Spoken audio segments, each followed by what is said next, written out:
I am live. I am live.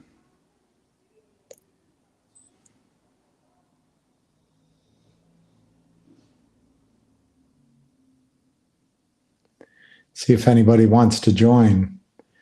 Hey, Chris. Maybe it just be you and me. I assume Ace isn't going to go live. If he is, we can go over there. Maybe he'll invite me or I'll invite him here. But I assume he's watching whatever football. I don't know. It's been a long time since I watched a football game. So if you guys have questions, okay, great. I always feel like, I always feel like I'm the one that I feel like the weak hand and all that. Ham was great. Big JR was fantastic. And of course, the great thing about Richard is it's two things. And Mark Bazile has it too, it seems like to me. But what Richard has, he sees what's happening. He's willing to fight and call it out, and he's acting on it. But he also thinks with a legal mind. And as much as we like to dismiss attorneys, it's really important to think with a legal mind. So I think we're really fortunate to have an activist, helpful, not legal advice. Learning never stops. Well, only when you're listening to me. Your learning stops once you start listening to me. I was just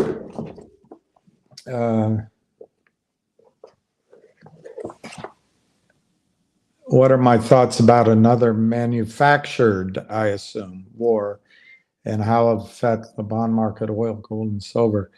Well, number one, I just think with total horror, there's a congresswoman from California who has put up a motion in the House to prevent the United States from selling cluster bombs to Ukraine. These kind of cluster bombs, and this happened also with the depleted uranium weapons that we dropped in Iraq. When they don't fully explode, they in different shapes and they glow. Children go up and pick them up, lose an arm, lose a leg. And this happened in Iraq. Also, they can land and it cuts there was one that, it happened.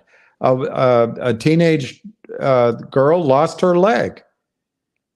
We won't talk about men because men don't care. Children and women, but it's horrible. And so it breaks my heart to see civilians being slaughtered, and there's apparently more to come.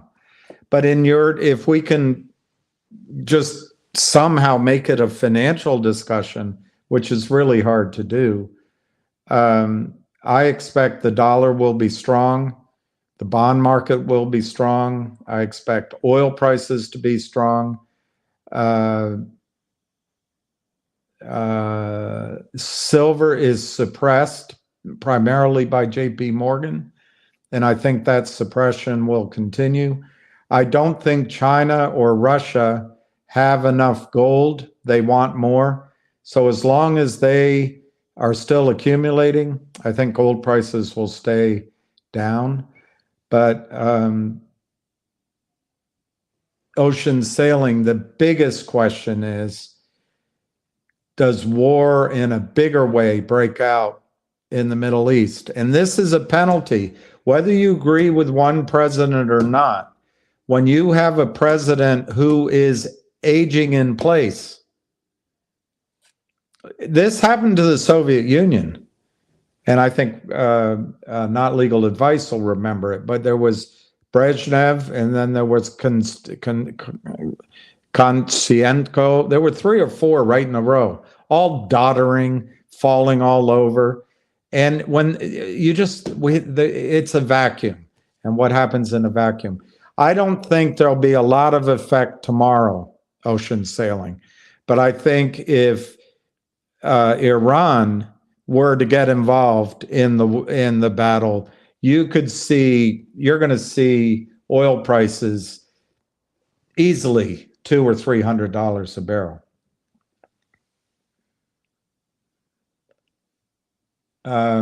Honey Horse.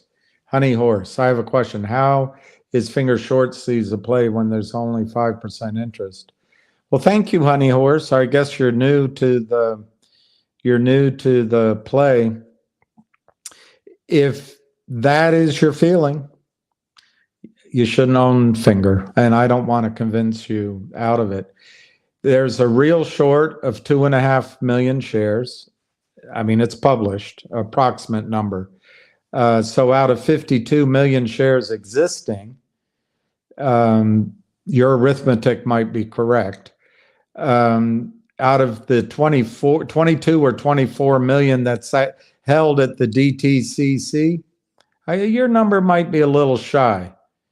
But if you want to rely on that information as being correct, I wouldn't get involved with finger. It's like that movie Margin Call when the cocky guy, no, the other one, Big Short, the cocky guy goes, it sounds like you still believe in the system. So, Honey Horse, I think you should just, there's other stocks out there. And if you want, I'll quickly say in 2 sentences, but it doesn't sound like you're going to believe it. If you look at Tom Ronk's numbers, which go into the dark pools, and of course, Crappy Barra, who doesn't even give his name, and if the person behind Crappy Barra is who I was told, that person committed fraud. But anyway, they say something bad about Tom Ronk. Well, let he without sin cast the first stone. That number is $170 million. Well, that doesn't count when they cover that. Oh, sure, that's only counting the stock that they sell without locating initially, but then later in the day they cover it. Well, it doesn't show up. And by the way, you're not allowed to do that. From the SEC's own filing against Savvy Management, you're not allowed to sell stock that you haven't located. It's illegal. Oh, they're a good account. They take care of it. It happens all the time. There's systems in place. Well, okay, then don't believe it.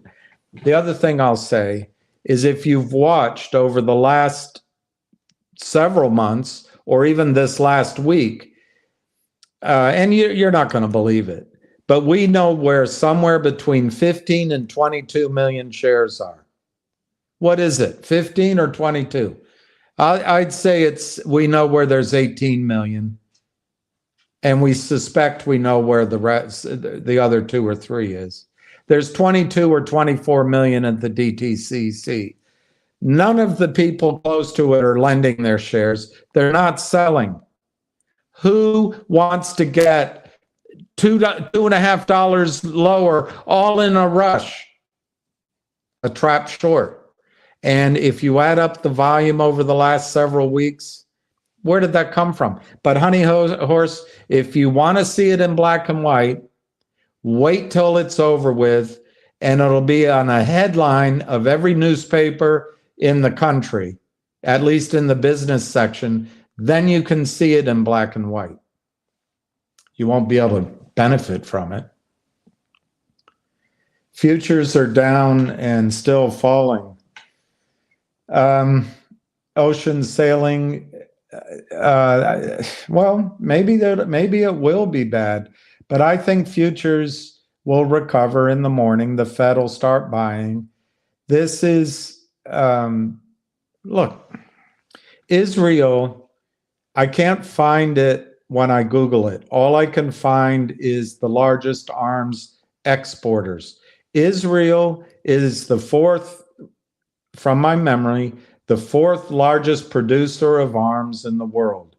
They have a tremendous army, well trained, and Gaza Strip, 2 million people live there, crushed in. Yeah, I mean, it's horrible. It's terrorism, of course, to paraglide in. It's horrible.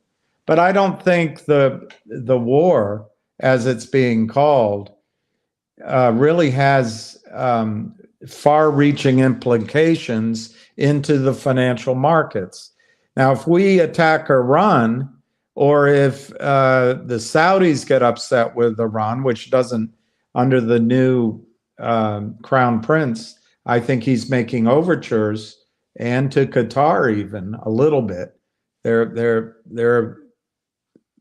There's a lot of tensions in the Middle East. But I think they're coming under this BRICS effort, and I think Mohammed MBS wants to get away from the total reliance on the United States that his grandfather Ibn Saud held sacred, and I think a lot of it is our fault. But I just don't see it. I think the Fed will come in and start buying, but I could be wrong.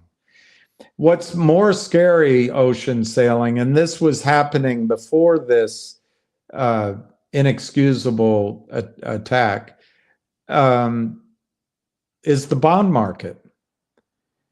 The bond market is massive. And because central banks have been buying bonds as a way of almost monetizing our debt, like Japan's been doing, there's no price discovery in bonds anymore either. It's all bought by the Fed, bought. So there has been a buildup of inflation. The argument is, oh, it's just because Putin invaded, or it's just because of COVID and it's going to go back down. Well, is it? I remember a lot of it. Human beings respond to the future with what they've just experienced. And it's usually the last 6 months to 2 years. It doesn't go back any further than that, unless it was trauma. And if we start experiencing inflation, the bond markets used to price that into the bonds, and then the government had to respond to higher interest rates. But now the Fed buys everything.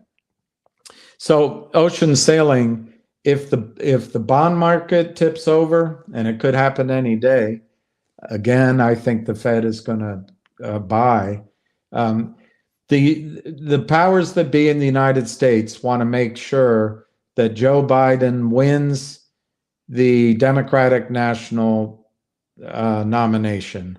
I believe after he does that, they're going to meet and they're going to put Hillary Clinton in charge, and then they'll make sure she wins the presidency. I don't think they're going to let the bond market fail through the election next year. Thought it was an after party. What's the gif you made? Oh, Lordy. The war was planned and orchestrated. It's possible. The question I always come up when Netanyahu gets involved, from the age of 24, that guy has been it's about a man, not anything else. I find him to be dishonest. But he, I wonder what else is coming, ocean sailing, because while our focus is there, are we going to get more deeply enmeshed in Ukraine? Is something happening? We'll find out. Now I'm drifting. They put Hillary. Who else are they going to put in? EO. Who else are they going to put in? That's the problem. I can't think of who else. Goosum. from California. They're not going to put. They're not going to put Kamala Harris. If you have a better name, I'll believe you. I just can't think who else they'd put in to represent the interests of the banks, to represent the interests. Somebody said it. Trying to remember who. Our government now is Archer Daniel Midland, Pfizer, and one of the arms manufacturers. Can't remember the name right now. But anyway, she would represent the interests of the banks and the wars that ocean sailing is talking about. I can't think who else the Democrats would put in. I really don't know. I don't think they're going to let Trump win. I don't. I at the risk to my channel, I don't want to talk about it further than that. But I will ask you, ocean sailing. Do you really believe Georgia is blue? I've been there. I've been there. Raytheon. Okay, let's talk finger. What I think's going on with finger. Let's talk finger a bit because we've got 2 weeks left on the calls if you own calls. So that's one thing we should talk about. If I forget to, let's talk about that. Secondly, there is a buyer for one of the large shareholders. I'm getting all of this secondhand, but from sources I find impeccable. But there is some risk in that translation.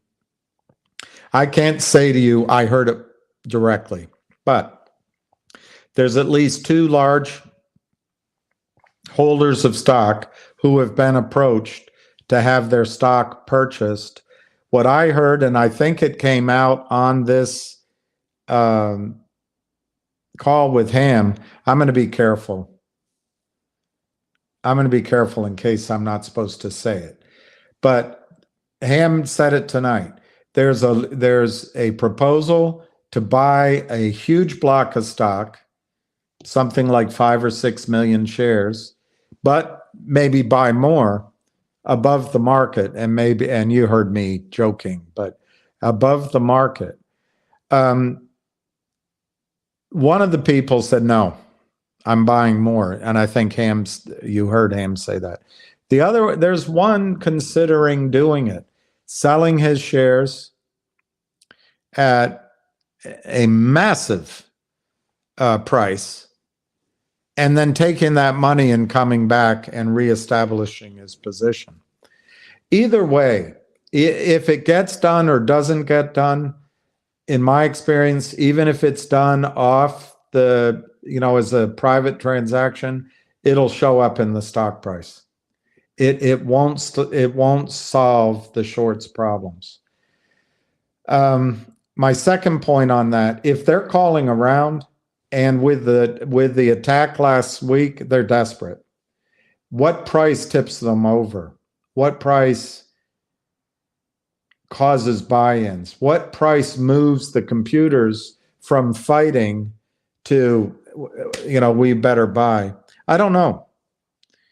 I go with a lower price. Some people are saying 11, 13, 15. I'm not sure it's $7, but they seem to be fighting pretty hard at 650, 680. They didn't seem to want it to go to 7. But if I had to pick a number where it might get really hot, I'll say $9, $8 to $9 range. But the previous high was the all-time high was almost 17. That could be the number. It could be 21. We don't know when they'll give up. So anyway, tomorrow they're going to try to attack the stock as they always do. I wrote it down. The title of Ham's graveyard It's all the same pattern. That's going to be his summary of life. It's always the same pattern. You're born, you live, and you get buried. Anyway, they'll try to drive it down tomorrow. But I think you need to be on your toes tomorrow, because the stock, I'm not saying it will, but it could open up 2 or 3 points, and there'll be a lot of churning.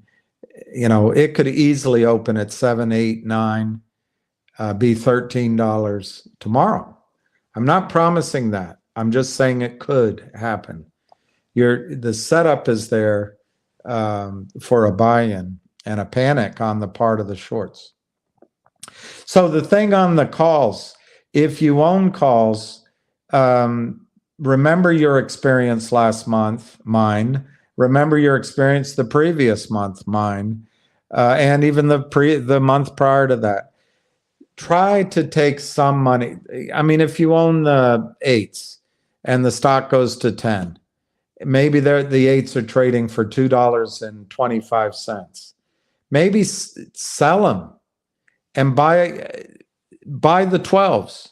Now you're giving up, or the 11s or the 13s. You're giving up a little bit of the latter, but you're at least taking your money off the table, because we're dealing with fraud. They can always attack it in some manner that we can't even imagine right now. And so I would use the opportunity, if you're in call options, to either roll up, taking money into your pocket, or roll out, which probably by definition means out and up, because those will be the cheaper ones out to November. But I think you could see this all happen very, very soon this week. Touchdown Niners. Is that Ace's team or Ham's team? If they are average short 450, starts to blow at 9. I don't know who you're talking about, because if it's the new shorts, they could be at 450. I kind of think the overall is probably closer to, Ronk's number, sort of 520. I can't remember, 523 or 528. The reason I like 9 is a year ago, the stock went to 9, and then Lynn Partners and their associates sold. I don't know where they got the stock from. Apologists will say, hey, the stock exists. You can't short. Try it. Try to naked short. Well, we can't use the market maker exemption. And they say it was all legitimate. They sold something like 95 or 105 million shares in 10 trading days, driving it from 9 down to 1. So that's why I think 9 becomes pretty precious. And because they've added to the short position since then, I'd be willing to say that 7 to 8 becomes pretty difficult for them. It might be 650. 1050. 1050. I fall back on Fibonacci, which, why? I don't know. Fibonacci is everywhere. It's the spiral of our Milky Way. It's the form of a seashell. It's how a flower blooms. It's the measurement that Michelangelo did of our bodies in his famous painting or drawing. So I think if you want to use that number, those kind of numbers, I would say 8, 13, and 21 would be numbers to watch out for. 8, 13, and 21. Round numbers have a big impact. 10, and I'll throw in 1250 and 15 could be important, but you'll notice it. Well, thank you. This is not financial advice, please, everybody. Do due diligence. The only way out is up. I think the fact that we know that a brokerage firm has called a big buyer to buy stock, presumably on the part of a short, a naked, whether it's naked or real, you don't usually get that information. That's valuable information. Now, you could say, well, I didn't hear it. No one, show me the email. Well, you're never going to see the email. So you're hearing it. I'm hearing it from more than one place. Of course, maybe they're all hearing it from the same. I don't know. But you don't normally get that information. That's a short in trouble. And they didn't get out of trouble over the weekend. It just got worse. So the chances are the only way out is up. On the other hand, which is really important, is they may have another trick up their sleeve. It's all fraud. Okay, banks closed, no bond market, and some 100 Martin maintenance. Wow, wow. Honestly, I'm far more concerned about what is going on overseas, directly, indirectly, changing the market vibes. It's horrible. It's almost gross to talk about the markets when you're seeing what's happening. I mean, it's sickening. But to talk about the markets, I don't think the market's initial reaction to Hamas-Israeli war initially is going to spook the markets. I could be wrong. I mean, if you read the headlines, but it's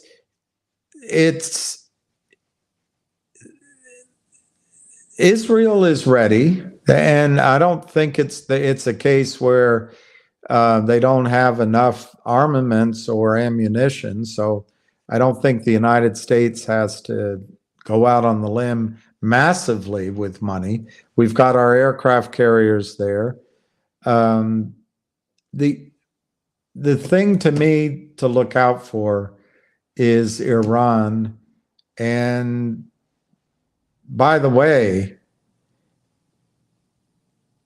if Netanyahu goes too far, which I don't think he will, but if there's some mistake, which is always a possibility in war, while the Middle East now maybe has some separate, bickering's the wrong word, but separate diplomatic issues but amongst themselves that keeps them a little on edge. If you unite them against Israel and against the United States, I was a kid, but I remember the embargo, which was directed at the United States and Israel. And oil could instantly be $200, $300, $400 a barrel, and then that'll change the market, and that'll change the bond market. Then it gets really frightening.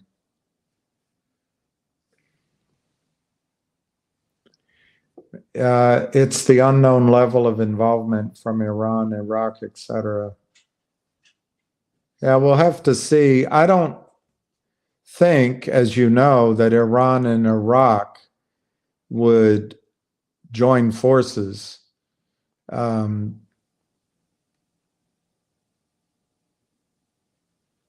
But maybe there's another shoe to drop. And Somebody said it was on an anniversary. Is this the 50th anniversary of 1972, 1973? Is that when Israel won the war against Egypt? I don't know. It's so many things to remember. 20th anniversary. Yeah, I don't think Iraq's involved. I think initially Saudi Arabia will be a moderating force. I think the Crown Prince is actually putting. I think he's got a pretty good strategy that he's worked on for a long time, and I don't think he'd put that at risk. I think China will stay quiet.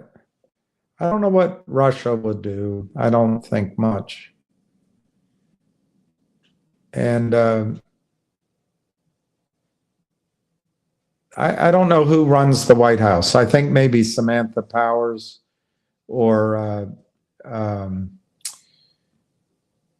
there's a group of people out of the executive office building, the old executive office building, who all, I can't remember if it's Yale, but they all got taught by the same professor. Maybe it's they.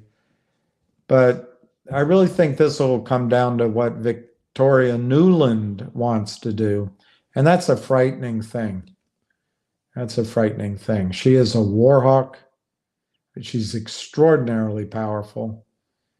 And her husband is Robert Kaplan, who's also a neocon. I don't know. October 6, 1973 was the war between Syria, Egypt, and Israel. So that might be, and that's when shortly thereafter, oil prices quadrupled. I think they went from $4 to $12 a barrel. It sounds so silly now, but and the world was in a different place. We still had some. Remember, the thing I always use with oil: imagine Elvis Presley. He was bloated. He was over the top. He wore a different outfit that cost a gazillion every night. He had airplanes fly grilled peanut butter and jelly from Denver to wherever his house in Tennessee. He had those cars that went from one end of the block to the other, and you get inside and it's got a swimming pool. Think of the excesses of Elvis Presley. And I use that as and I think I love Fat Elvis. That's when he was the best. But that's an example of how the United States and the world were awash with oil, and we still had oil. But I don't know if we get an embargo again, it's going to be tough. It's going to be tough.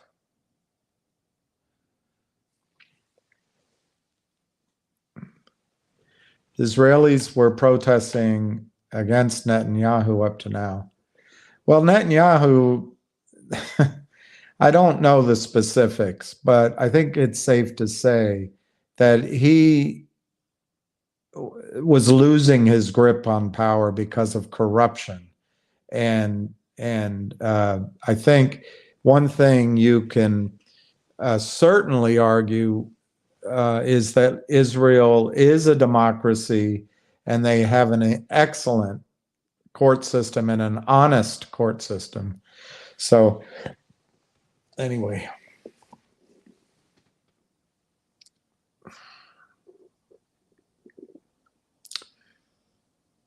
I'm pretty careful with that one. I'm going to be careful with that one.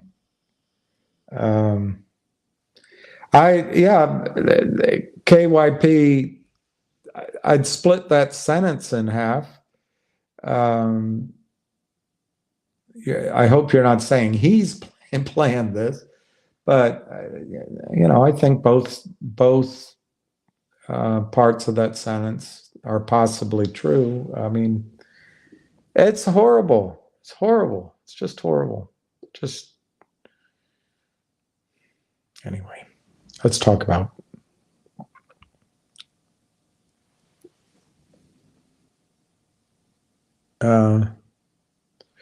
getting into what the fallout will be rather than why the fallout is happening. Well, we're not coming across to the Middle East as fearsome. And Matt, Russian weaponry, they have hypersonic missiles. They have this, I'm going to forget the name of it, but they have this portable anti-missile defense that can shoot off something like 200 weapons all at the same time. They can take down drones, cruise missiles, everything. And it's better than ours. And we don't even have a hypersonic missile yet that is effective. They have one other thing, and it's slipping my mind right now. So even our weapons don't measure up to some of the Soviet weapons. China has manpower. India has manpower, for that matter. I don't think Russia has an enormous army anymore that they can, or navy that they can put down in the Middle East. But China's starting to have a navy. So why is it happening? I think it's because we look weak.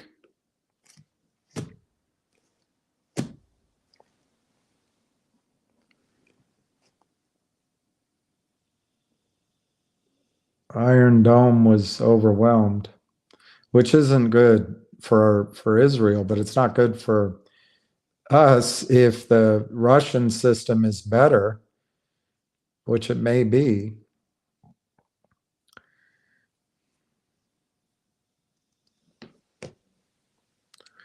Wow, this is such a dangerous conversation. Netanyahu is trying to destroy the court system you mentioned. Well, I think there will be innocent civilians killed on both sides. And that's all we can do is pray that that's limited. Burning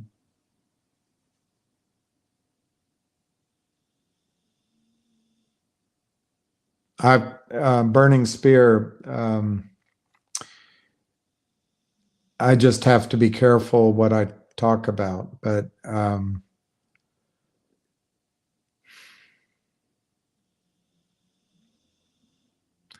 I really hope there's restraint. Netanyahu said today, I think to Hamas, but he might have said it to Palestinians in general, to leave Gaza Strip. I don't know how 2 million people can get out of there. So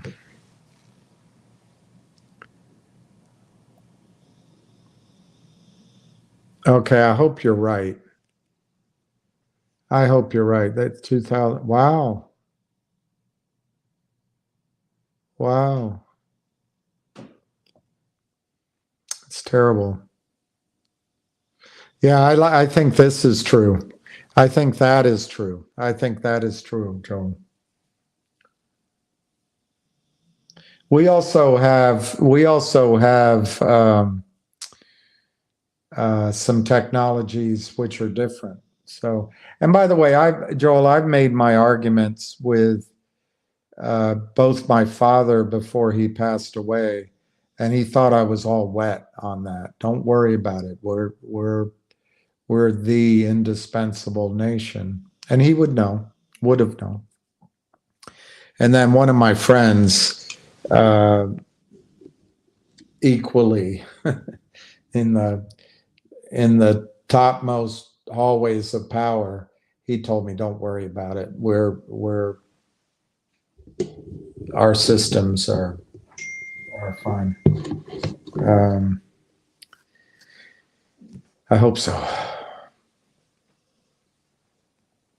Well, ocean sailing, this is the thing. And this is, it parallels the fight we have here in the sense that there's no regard for investors or the human beings that are hurt. And there's something out of whack with our planet right now. And on the other hand, ocean sailing, there's a lot of good people. Like tonight, I'll just give you my impression. I think Richard Hoffman does this. He's not going to quit because he sees a wrong and he wants to fight it. But I also think that when he started his live, when he engages, he's trying to help everyone. He's trying to do good. I think Big JR, who is younger, but Big JR is doing the same thing. I don't think these people have malice. I think they have goodness. And then Ham, even though he takes all sorts of blows from Crappy Barra and others, I think Ham is doing this fight to change it, but also to help people. He has his own style. Sometimes people get a little, but he's got, I always tell him, you're doing the Lord's work, or you're a good man. Oh, no, I'm not. I'm just, you've never seen me on the trading desk. Well, he's using his experience to change it. And who better? FDR put Joe Kennedy in charge of the SEC when he established it, because Joe Kennedy made money out of these pyramid schemes. I forget what they were called back then. There's a name. I have to look it up.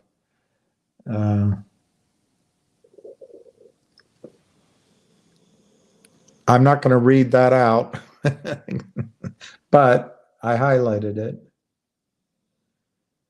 Oh, Eric B. I wish I were.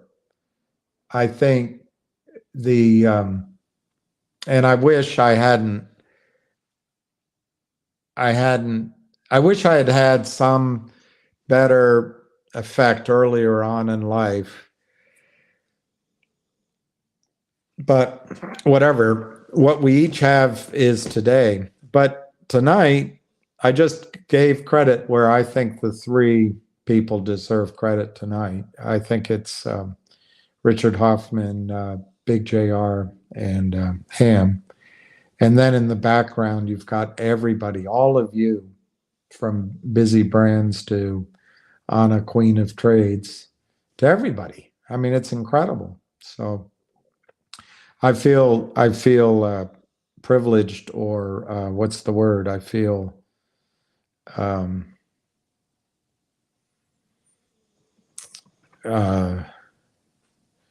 don't know if it's fortunate, because it's not about me, but I just feel like I'm here and it's you all that are doing the good, and I'm here. But I would like to amplify maybe your goodness and others' goodness. It's one thing about evil is it always loses against good. And a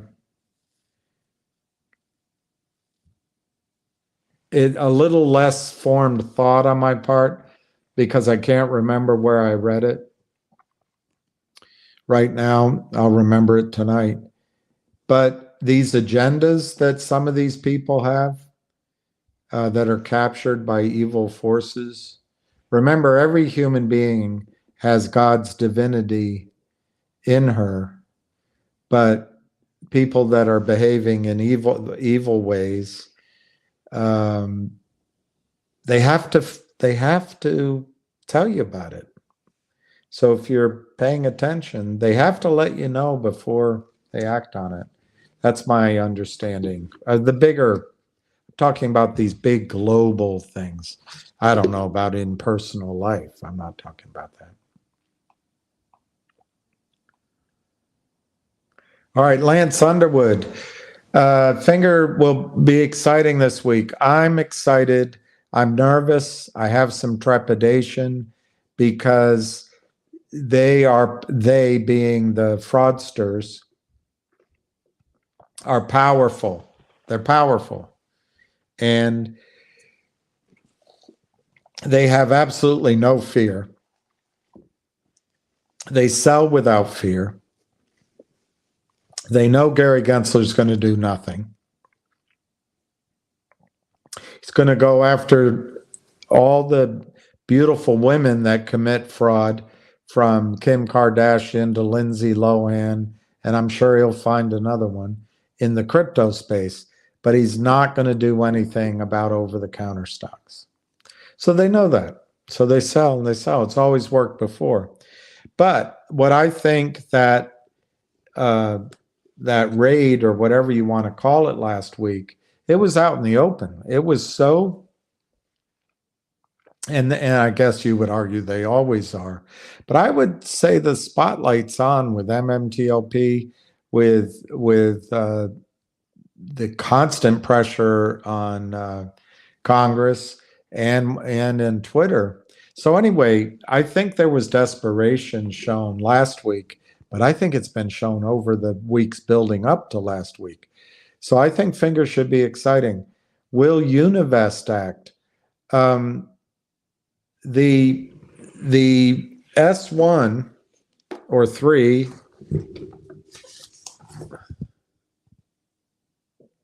the Form S3 was filed on September 11th, and it mentions Univest Securities.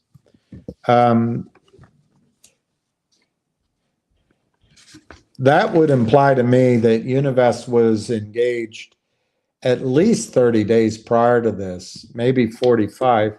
And when I say engaged, I'm talking about their team started doing their due diligence. I'm not saying that Finger hired them. I have no idea when Finger hired them. In fact, I don't know that we know they hired them other than for these purposes. But September 11th. So I think Univest is acting. The more important question is maybe 3 questions, ignoring the fact that they're going to try to sell it down.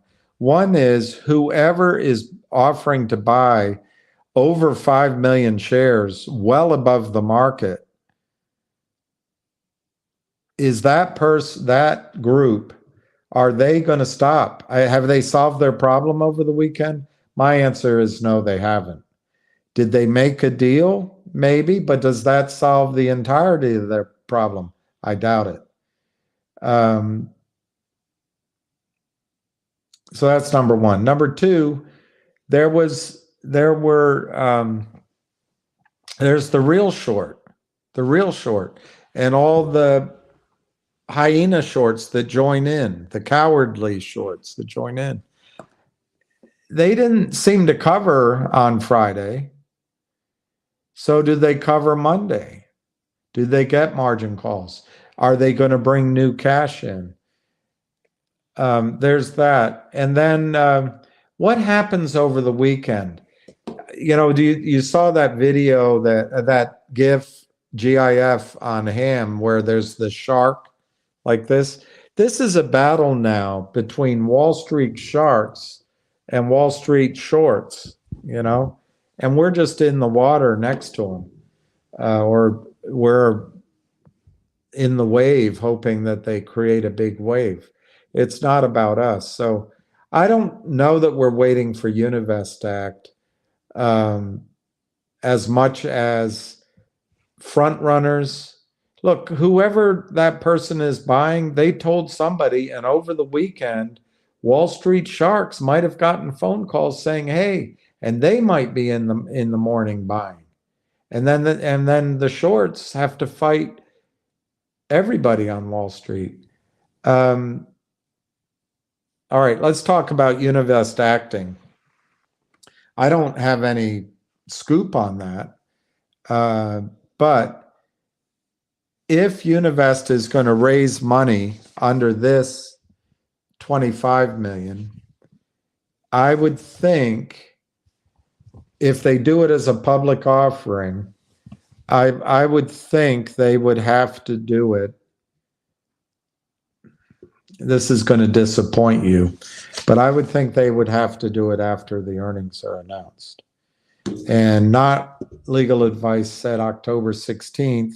I have this earnings report here, the most recent earnings report. In other words, the last announcement here for Finger was July 14th. July 14th. So, and revenue of 12 million. Revenue from telecommunications was up 600%. The Chinese lockdowns are over now.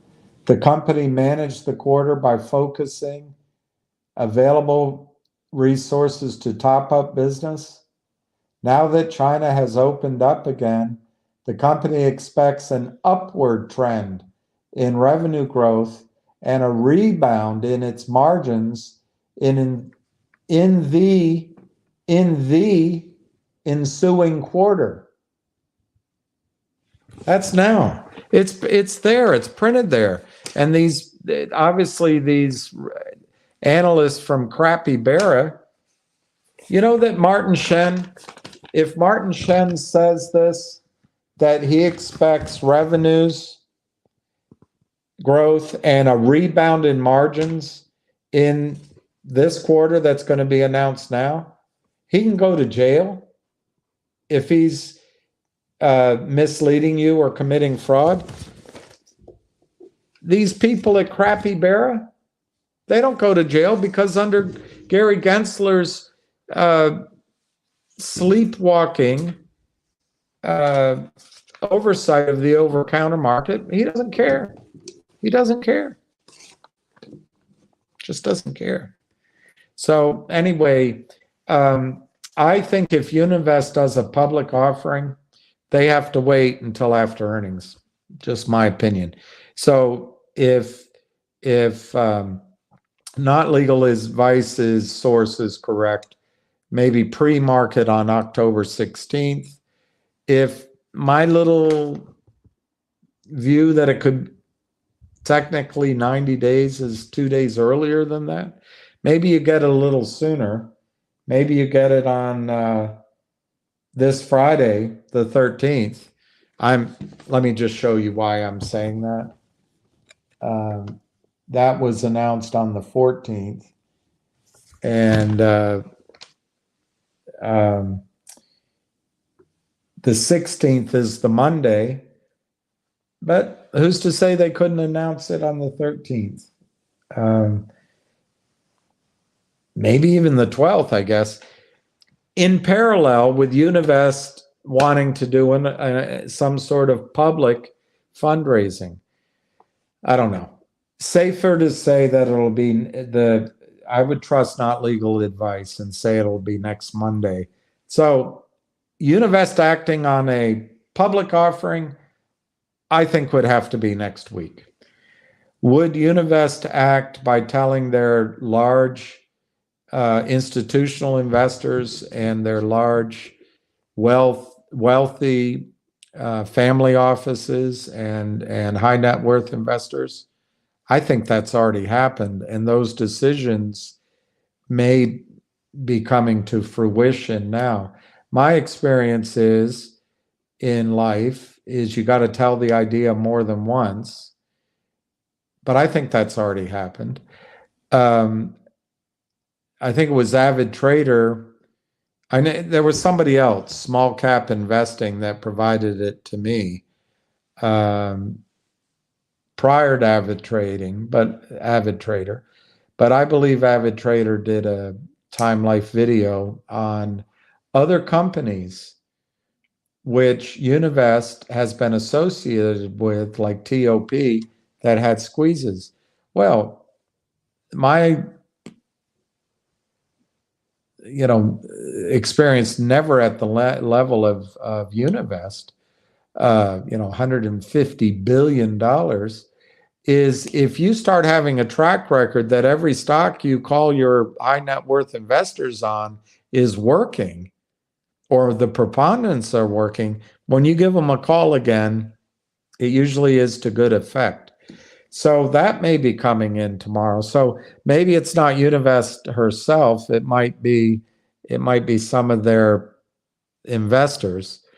And then that gets to the question, will Univest be buying for their own, like they set up if it were me, I would have set up a separate special purpose vehicle.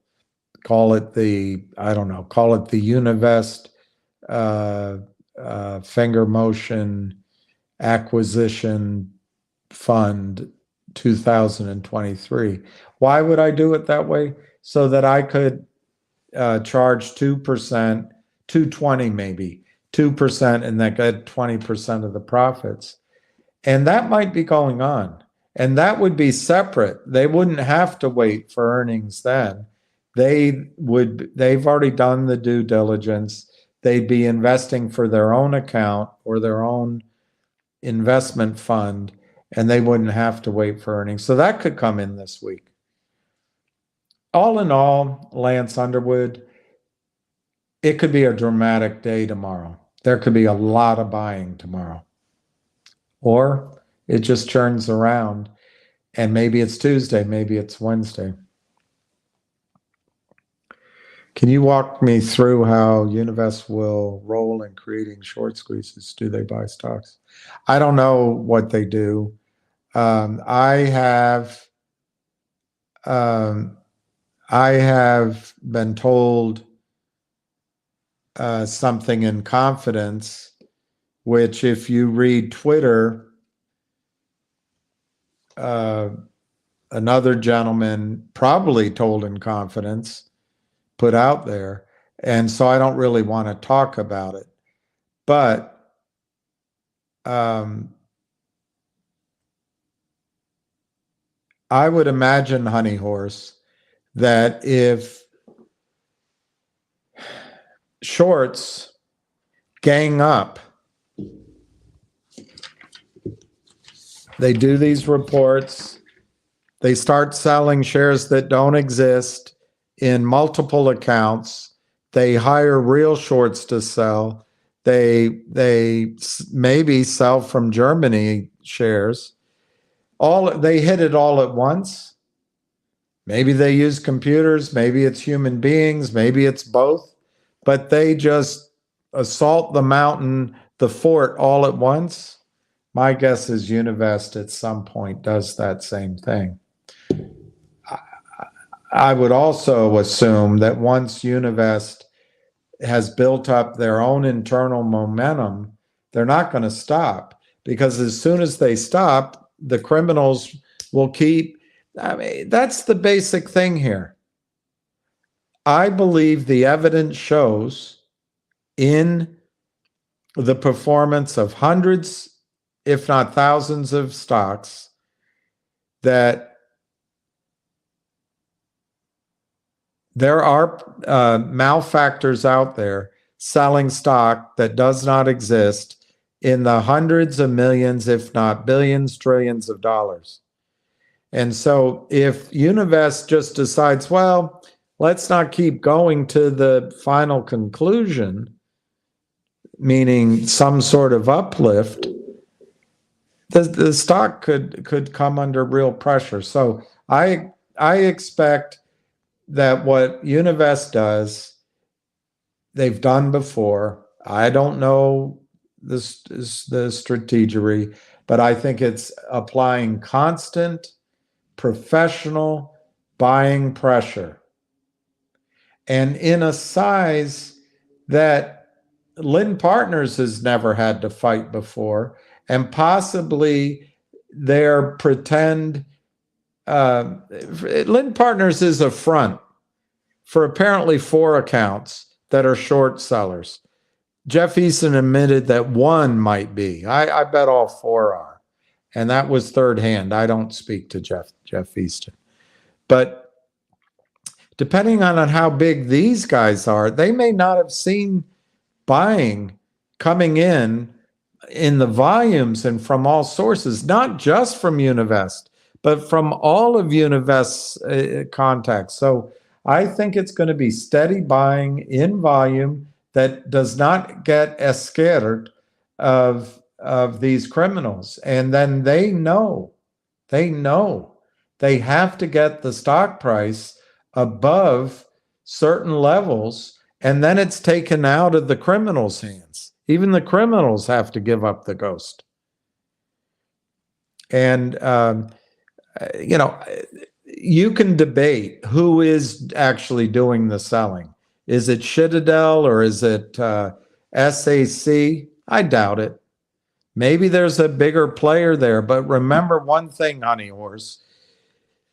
Leverage is a lot of fun when you're winning, but when it turns on you, all that wealth, all that money in the account can disappear in a heartbeat. And that's the situation a lot of these sellers of counterfeit shares are going to find themselves in. But yes, Univest buys stocks. Their clients buy stocks. Their institutions they work with buy stocks. And I think it'll be on 2 continents. Barry's bit. Hey, Barry. I need glasses like that. Thank you, Barry. I would like to be able to do that. Michael Dunn posted something. We'll look for it. I didn't see that, and I didn't know it trades on Saturday. So I didn't see that. Sure, CB, we can set something up. I think the answer for me is to get a computer. And right now I'm debating buying the Mac Pro, not the mini, but the whatever I don't even know the terms. And then getting their display. But I also hear rumors there's an M3 product coming out in November. So I'm kind of waiting for that. I have my Apple behind me here, but actually, maybe StreamYard would work on that. I'll have to try that tomorrow. Gives me a good idea. I'll try my Mac tomorrow for StreamYard, because StreamYard is in the cloud, but I still think they probably something they'll say is wrong with it. But yeah, I'll try to make it better. Tom Markham, these suckers will continue to keep screwing us. I feel like they're laughing at us at this point. They are. This Welsh guy's laughing at taking money. Don't see anything positive coming out of this. Well, I don't know, Tom. Bullies are powerful. as long as everyone goes along. But when someone stands up, kicks them in the nuts, hits them in the kneecap, just keeps getting back and back up and up and up, embarrasses them, the minions all run away, and then they're left by themselves and they start crying. So look, Tom, I've been in this particular fight now for, I think, 4 years. Maybe it's 5. 4.5, something like that. And I know they are powerful. I can't make it clearer where I stand. The SEC is on the side of the banks, and the banks are on the side of the prime brokers, and the prime brokers inhale this business from Germany, Panama, Canada, here in the United States. And the broker dealers are asleep, or some of them get all this commission and they love it. And FINRA is just a conduit from Goldman Sachs to the broker dealers. Look up this woman that's works both places, managing director or partner at Goldman Sachs, blonde hair. Forgot her name right now. So they are powerful, but we've been fighting, and you all have been fighting for about a year, believe it or not, since MMTLP, and that is starting to show up, and it's people working harder than I am with more effectiveness. There's a guy named Patrick. There's a guy named he was on the space call I was on. I mean, that guy is writing letters, getting packets out to every congressman and congresswoman. It's amazing. And it's starting to penetrate some of the journalists. Look, when they start saying, well, wait a minute, when they find out there's 500 million, a billion and a half shares of MMTLP that don't exist, even that guy that Gloria Vanderbilt was his mother. Anyway, that gray-haired, credulous guy on CNN, he will have to say, wow, what's in my account? We need to get Samuel L. Jackson to say in a big commercial campaign, boom, boom, what's in your account? And we'll send it out to the SEC and Congress. What's in our account? There isn't anything. It's all fraud. And the only reason it stays afloat, just like your banking system, the banking system has less than 1%. When you put cash, let's say you brought $1,000 to the bank, immediately there's $1 backing up your $1,000. $1. It's actually less.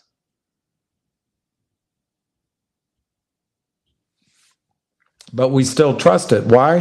FDIC. Well, let me tell you about SIPC. There's nothing in SIPC.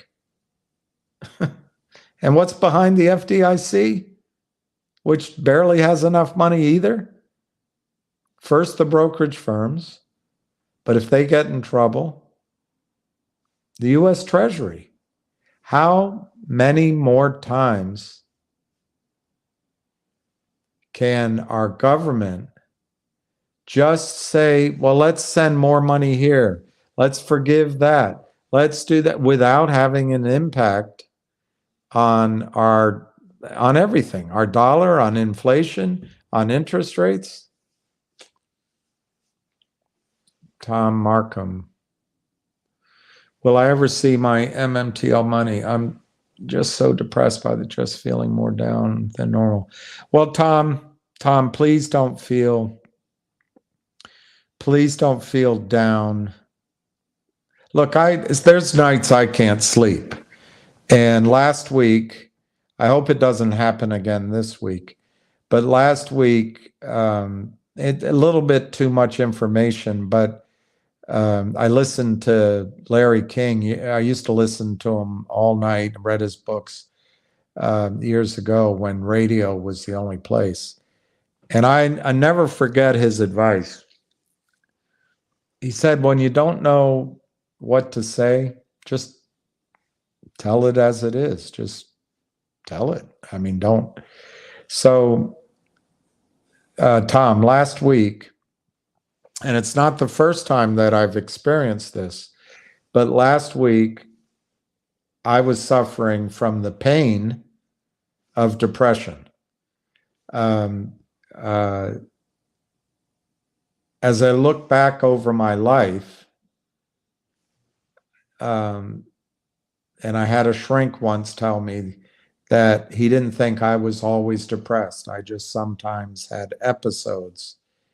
I looked at his log, and he had written under it, low-level depression, suffers from low level. So I don't know if he meant I always have it or don't, but I've experienced depression in my life. I don't think I'm I don't take drugs for it or anything like that. And it may be as simple, Tom, if the little red-haired woman came over and said, let's get married, that might solve it all. Or it might be I need to exercise or start eating more complex carbohydrates. I don't know. But last week I felt the pain, and if any of you out there have experienced it, I'm talking about real physical pain, and it's difficult. And you try to go through your day, being thankful for the puppy dogs and saying hi to people, but inside, it's a hopelessness. Or something, a blackness, Churchill's black dog. So I'm just trying to say that to you, Tom, because I don't want you to think I'm dismissing your feelings or your situation casually. And I'm not dismissing it, but I want to impress upon you, your money is not gone. Your money is not stolen. What they did, what Jessica Hopper and what's that rather large man's name who runs FINRA? Glasses, probably a 48 belt. Cook, Robert Cook, I think is his name. And they communicated with the SEC. What they did, they took away from you those 2 days of trading. Now, we believed that there would have been an enormous problem to cover the shorts. Obviously, Jessica Hopper or whomever, she was the one fired, took the decision to stop trading. So I think on its face, FINRA and the SEC also thought this is going to be trouble.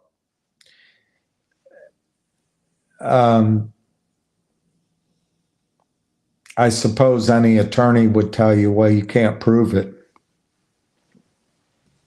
And I guess that's the way they want it.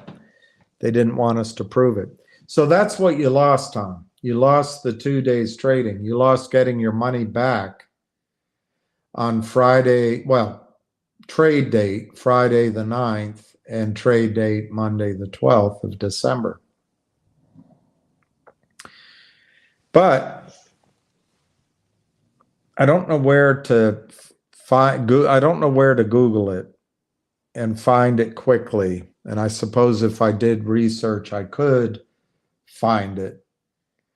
But the obligation of the broker dealer, which is the firm you execute trades through, is to complete the trade. And one of the reasons Gary Gensler can get up in front of Congress or the Senate and tell such outrageous falsehoods as that the United States, I'm paraphrasing, the United States markets are the envy of the world. We have the most depth, the most transparency, more,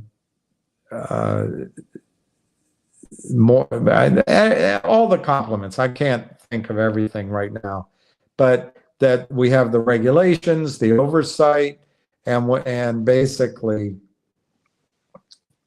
we're the bee's knees on the world market, is because our trades are settled.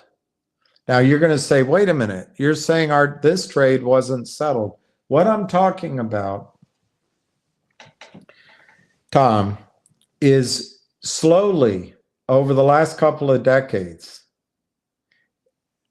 Wall Street has changed the nature of trading. Morgan Stanley, my old office, and where my account remained until recently, sent all of my certificates to me. I want to say in 2011 or 12 or 10, something like about 10 years ago, because they no longer held anything in safekeeping, nothing in safekeeping.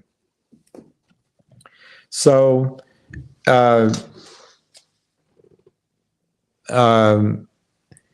there's two big changes that have happened, and it's counterintuitive. The way certificates used to be handled on Wall Street is you would bring your certificate in to me. I would bring it. I would take a stock power. I'd have you sign the stock power, assuming you had sold the stock. Believe it or not, if you were my client, you could call me up and say, Bill, how's MCI trading today? Well, it's 16 7/8 to 17 1/4.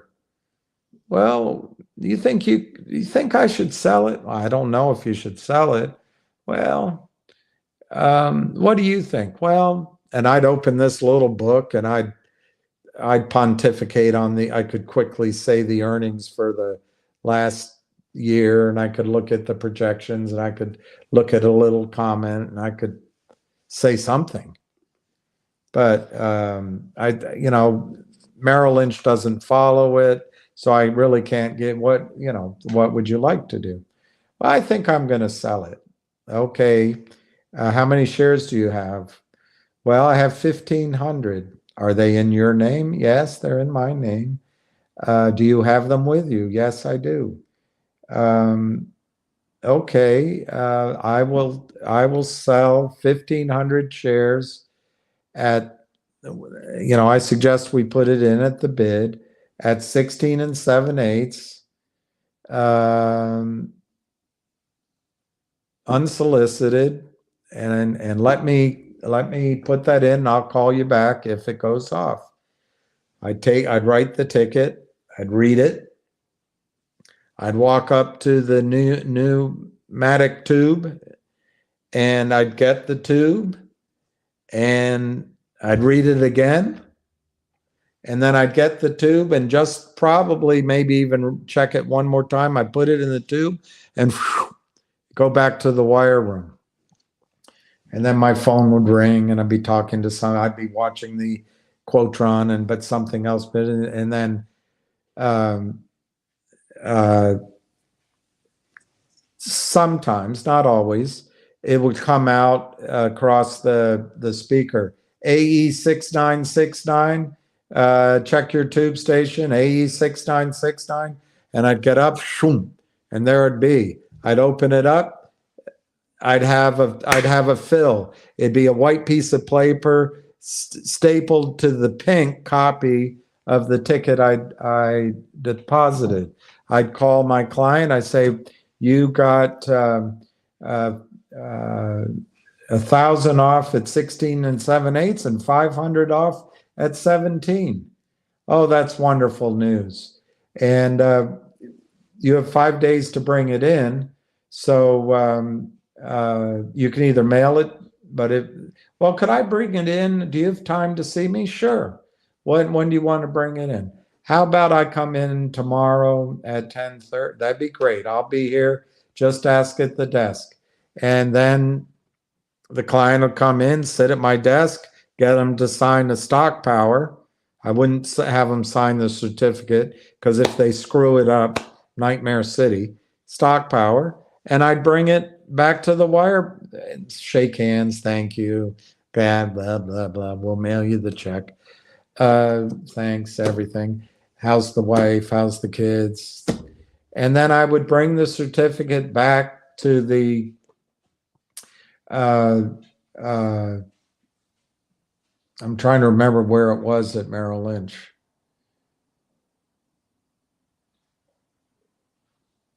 I wouldn't go, I would bring it back to the operations room. I would bring it back. God, that was a big office.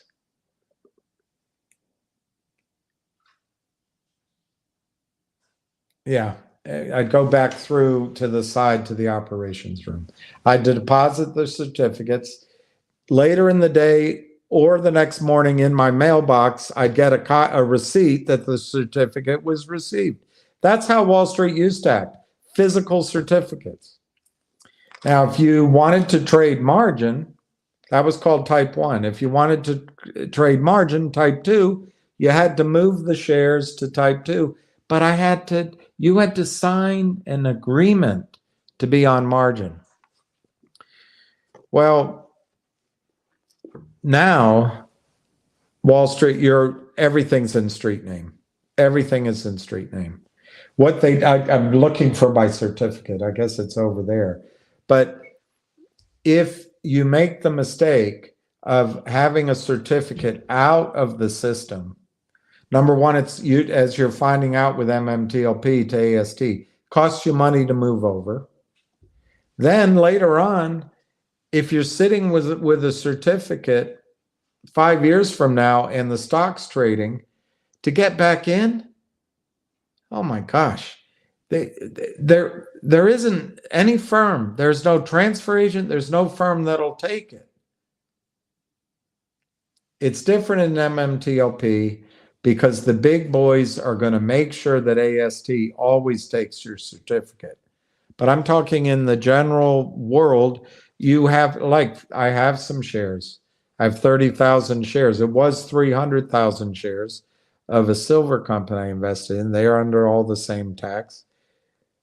I can't get this thing back into electronic form. I try for weeks and then I give up. I pick it up again, I try, and I give up. And finally, I called OTC Markets.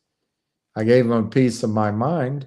And they said, oh, well, there's this one group out of California you can call. I called the guy. I have to write a check for $2,800, send it to him, send the certificates. Then I have to fill out a questionnaire. I have to provide as much documentation as I can about me, the stock, how I got it, all that. It'll take 60 days.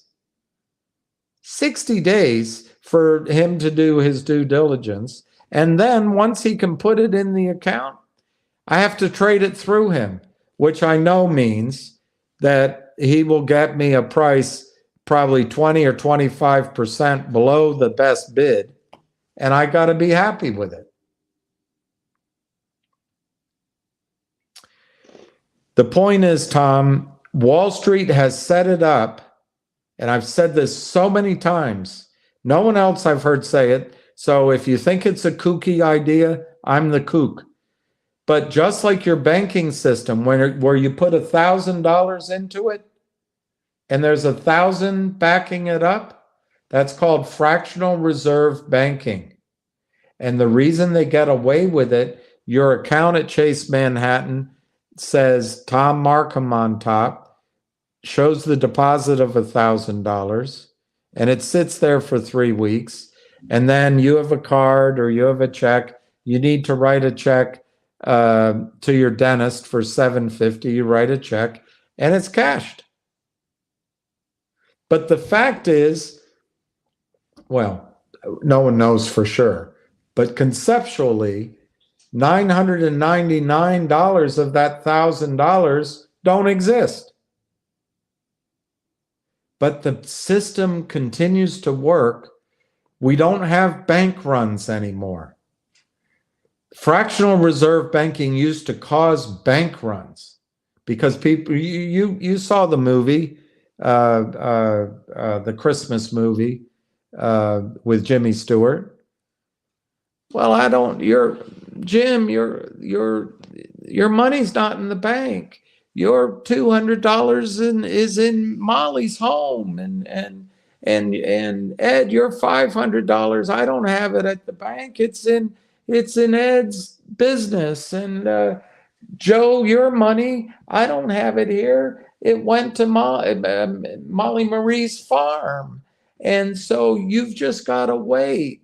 And how about, well, the guy in the wheelchair is offering to give us 60 cents on the dollar. Well, if you just wait, you stay together with us. How about I've got $1,000 here. I'm willing to hand it out. Anyway, that's fractional reserve banking. And it works when the economy is running and there's trust. And in the case of the United States, everyone believes in the FDIC and the Treasury behind it.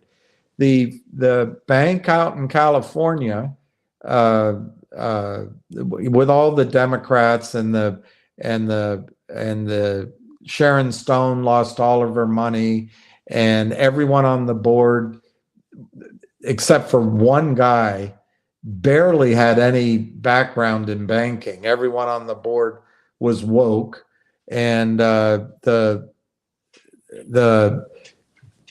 Silicon Valley Bank, and they lent out money at, I'm exaggerating, they put their money out long at 0.5% and gave their investors short term 0.25% when interest rates went against them. Now they have to pay 4 or 5%, and they're only earning 0.5%, something like that. So completely upside down, because they're not bankers, they're just woke. And but the FDIC came in and made them whole. They're Democrats, and the Treasury made them whole. If that had happened in Texas, San Francisco, and then right after it, another one happened. That's fractional reserve banking. What I'm trying to suggest is that our large investment banks over the last couple of decades, 15 years, by making it a requirement that the only way to hold certificates in your accounts is electronically, they are imitating the fractional reserve banking system. They are treating securities as if they're completely fungible, just like dollar bills. Well, they're not fungible. There's governance issues, there's dividends, there's merging into private companies, there's cap tables, but that's how they're treating it. So, Tom, when you buy MMTLP, you pay cash at settlement. They give you an entry electronically. It's on your statement, just like your Chase Manhattan statement. You go, I got my money in there. My balance shows $1,000. Well, in fact, if everyone at Chase asks for all their money back, you're lucky to get 50 cents back from what I read right now. But not everyone asks for it all at once. And they have all sorts of ways of putting holds on checks and limiting what you can withdraw so they can stretch it out so there's not a bank run at Chase Manhattan. But at Fidelity, where you bought your MMTLP, they give you a black and white entry, just like at Chase, on your statement, and then you can see the price go up and down. And if you had sold it on Friday at $3, you would have gotten cash on Tuesday. But it was just an entry. But they figure, as long as we're just trading, we can trade it and we can kick the can down the road. We can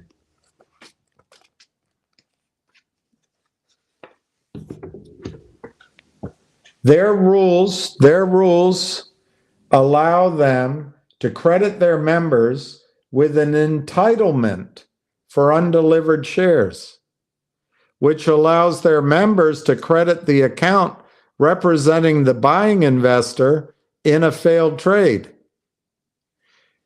This process creates extra shares of stock in public companies.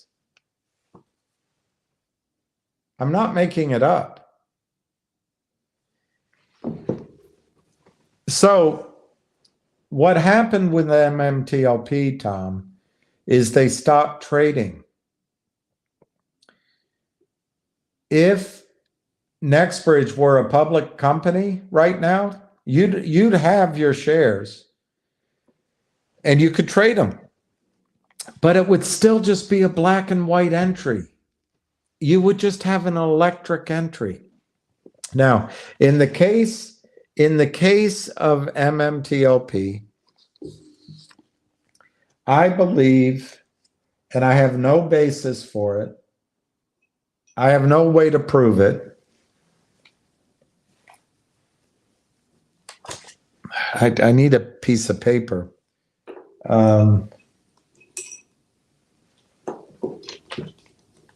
Let's just see if you can read this.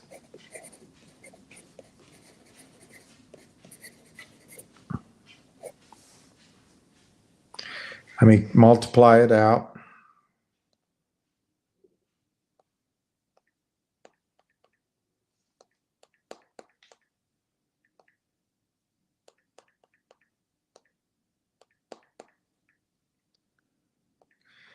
I think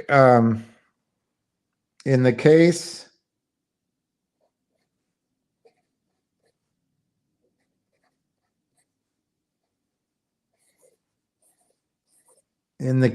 of Chase Manhattan right now, from what I'm reading in the press, is some websites, our banking system is really stressed right now. So there's less than $1 real reserves for every $1,000 in the banks. I can't prove that, and right now I can't remember which website I read. Next time I find it, I'll print it out and I'll bring it up. But typically, it's 1 for 10. It's 10% reserves. So for that $1,000 deposited, there'd be $100 in reserve, 10 to 1. That's our fractional reserve banking system. Well, I think in MMTLP,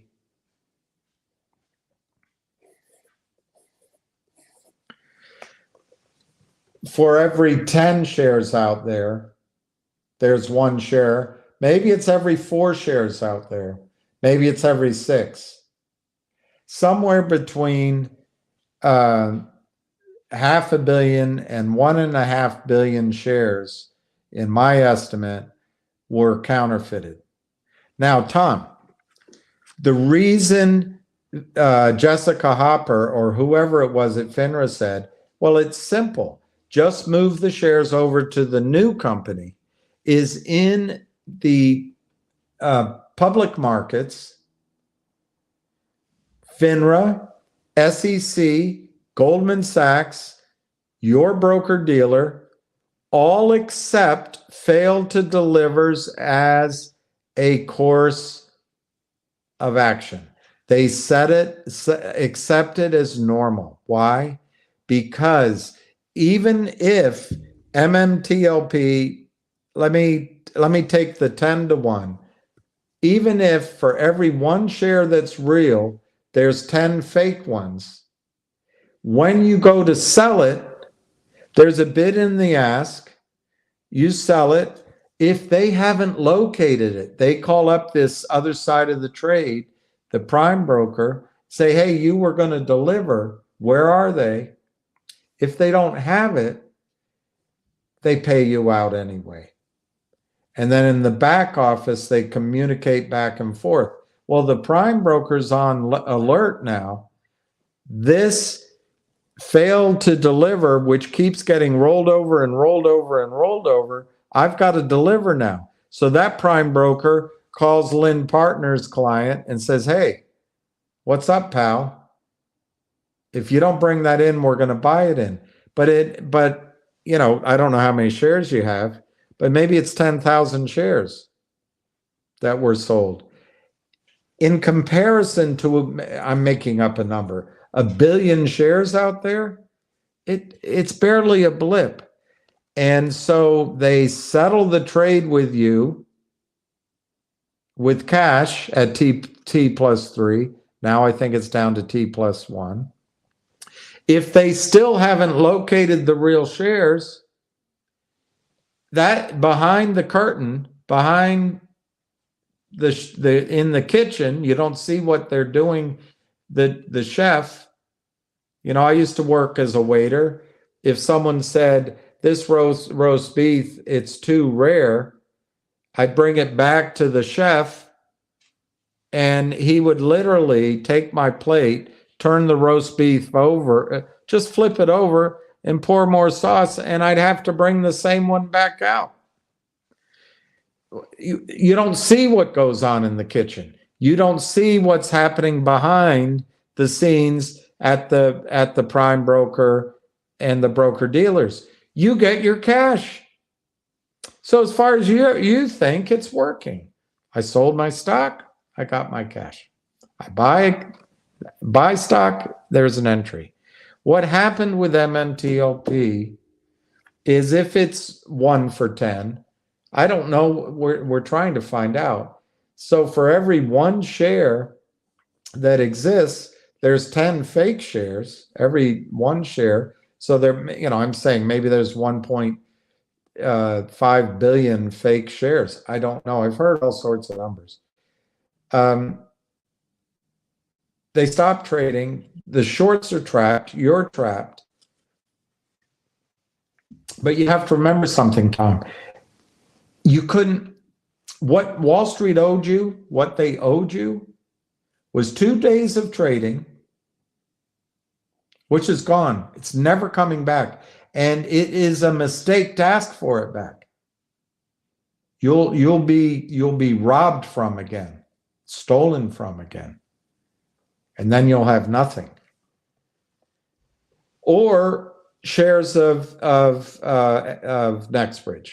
Well, the Nextbridge isn't trading anyway. So we'd all be sitting here going, where's my money? Well, my money's at Nextbridge.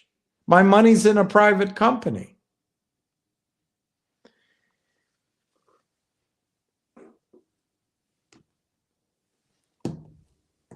What I'm trying to tell you is that the US system, the stock market, is trusted around the world because when you put up your money, you get your ticket. You get what you came for, or you get paid out equivalently.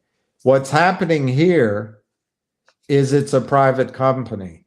If it were a dividend and you had fake shares, they'd pay you out. If they gave you a dividend on a public company, they just put an IOU. If, like, remember Cosmo, we're going to change the name, we're going to change the QSIP, and it's going to squeeze, which is all naive at best. As soon as they did it, they just moved the short position into the new account. In your case, Tom, the issue, I wish I could find my certificate. The issue isn't that I can't sell my Nextbridge now. I bet maybe there'd be a gray market. I could get 5 cents on a dollar, maybe.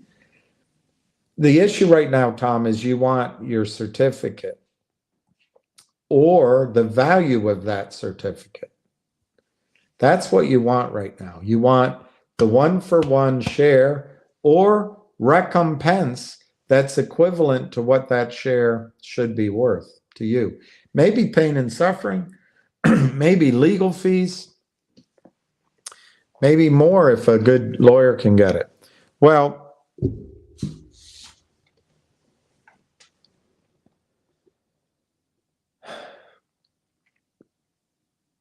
I think it's normal for a private company, an investment in a private company, to take longer than a year to pay out. So I'm not alarmed by how long this is taking because there's no opportunity cost, which I'm missing yet. I grant you that the potential of a short squeeze on that Friday and on that Monday, it was taken from you. You're never going to get that back. And anyone telling you to ask for it back, in my judgment, needs their head examined, their premises examined, or you got to make sure you know who they're working for. But let's leave that out. So then what's the other alternative? Shares of Nextbridge or cash that is equivalent to what those shares are. Well, that's a big process, Tom. You've got broker dealers, market makers, prime brokers, criminals, FINRA, 105 broker dealers, by the way. You've got the DTCC, you've got the SEC, you've got various shareholders moving forward on their own. I would guess you've got more lawyers involved in this than groupies, to a Taylor Swift concert. You've probably got, I don't know how many. Human beings, I bet you've got 200 or 300, 400 lawyers working on this. Companies, you've probably got you've probably got 150 or 200 companies, legal firms working on this. The first stage of that is, this doesn't make any sense. How could they sell something that doesn't exist? I went to law school with the guy over at Merrill Lynch. You know, the person, the regional director at Morgan Stanley married my college roommate. I mean, we all went to the same schools. This doesn't happen. And then they check with a professor at Georgetown. They call Jim Cramer. It's caveat emptor. Doesn't happen. It's a bunch of Bernie brothers that bought the stock. There's no issue here. Well, you got to get through that. You got to get through that. That probably took 90 days minimum, more probably. Then you got to get through that FINRA won't provide any. Lawyers say, prove it. We understand what you're saying, but that's all speculative. Everything your broker's telling me, everything you're telling me, Tom, is speculation. How can you prove it? Let's ask for time and sales. Let's but they don't show. And then we check the FINRA data that some people have taken down. But wait a minute, that doesn't show the buying back. How do you prove all these allegate? Well, that takes time. And then you have the broker dealers, which I argue probably 100 of them are innocent. At least once they're innocent. Second time, not so sure. And maybe 4 or 5 that should be charged with criminal activity. You've got the prime brokers.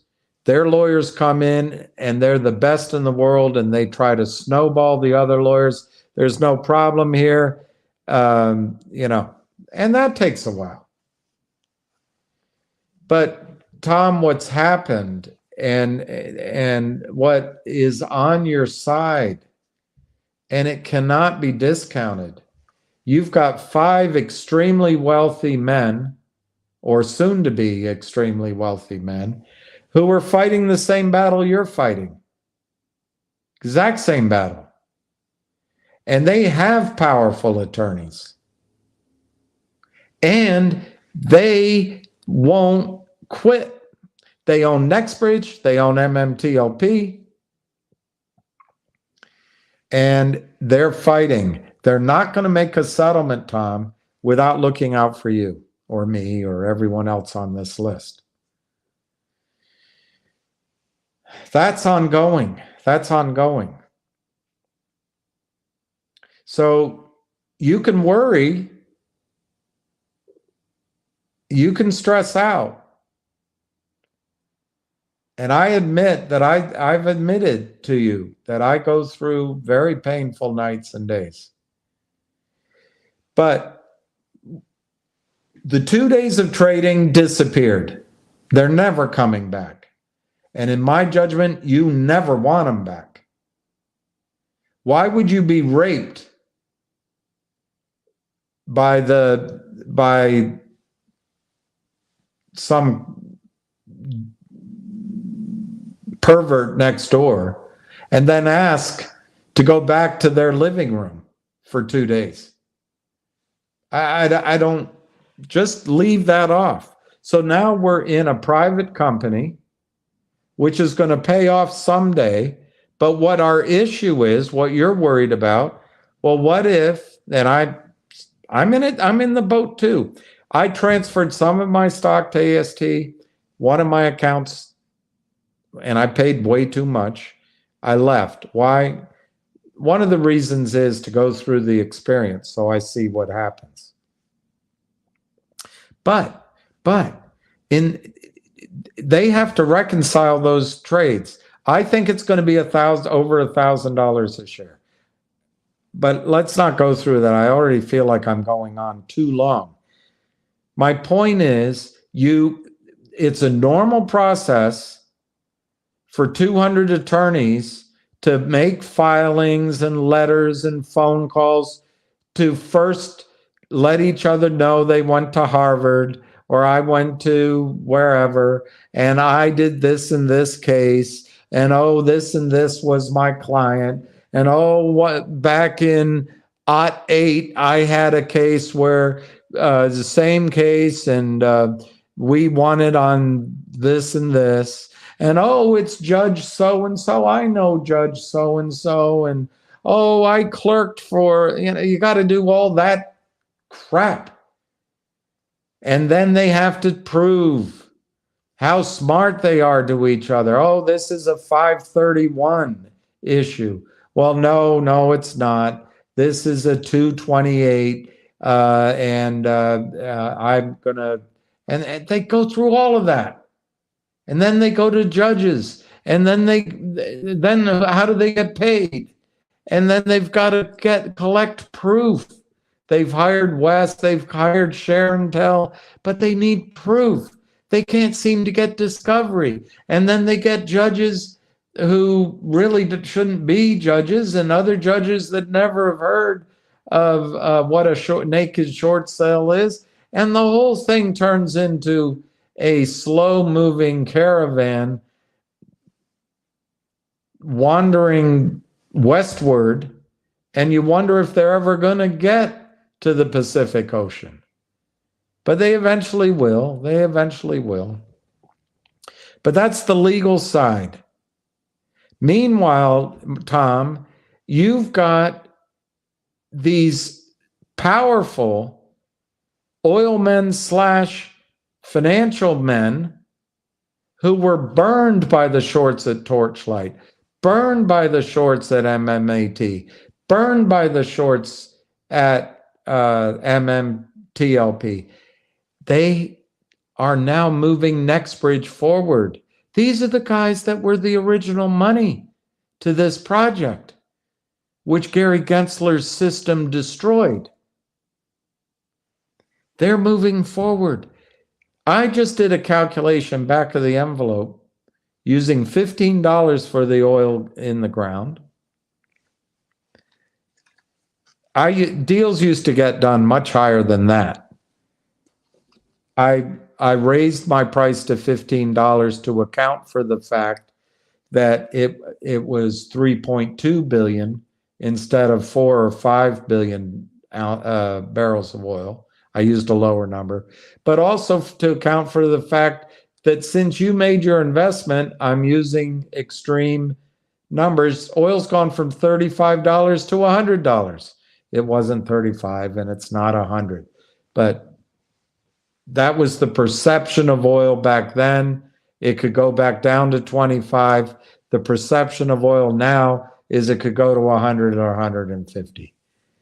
So what people are willing to pay for oil in the ground has changed.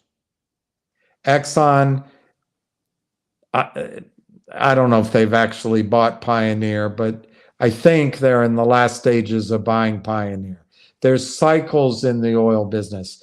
The big boys come back to the United States and they buy companies. This could happen here. It is happening here. But it is unrealistic to expect it to happen overnight. Unfortunately, lawyers are going to put litigation pending claims on the assets of Nextbridge, in my non-lawyerly opinion. So the settlement of what's actually going on with MMTLP has to be resolved prior to the sale of Nextbridge, in my judgment. But that works out to your advantage. That works out to your advantage, Tom.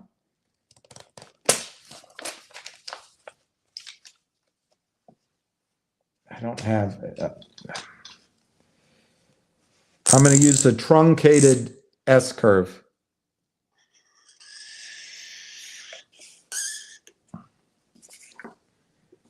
If this is an S-curve of value, and this would come out along here. This would be out here. This would be out here. Masterson gives the idea of the Oro Grande. Torchlight is established. Torchlight raises money from friends and family. Torchlight goes public. The criminals screw Torchlight. Torchlight merges with MMAT. MMAT distributes a stub. The stub says non-trading. The criminals get it trading. Now MMTLP is trading, and then the whole thing happens. But here, Nextbridge is moving forward. This is a value curve.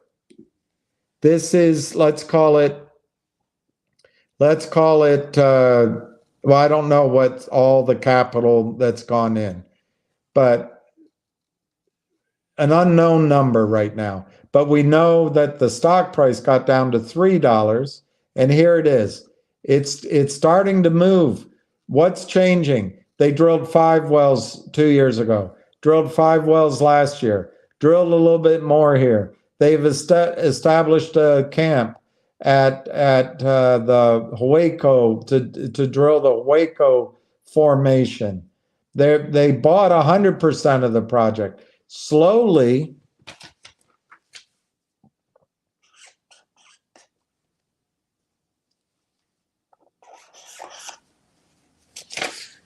Slowly, the value is going up.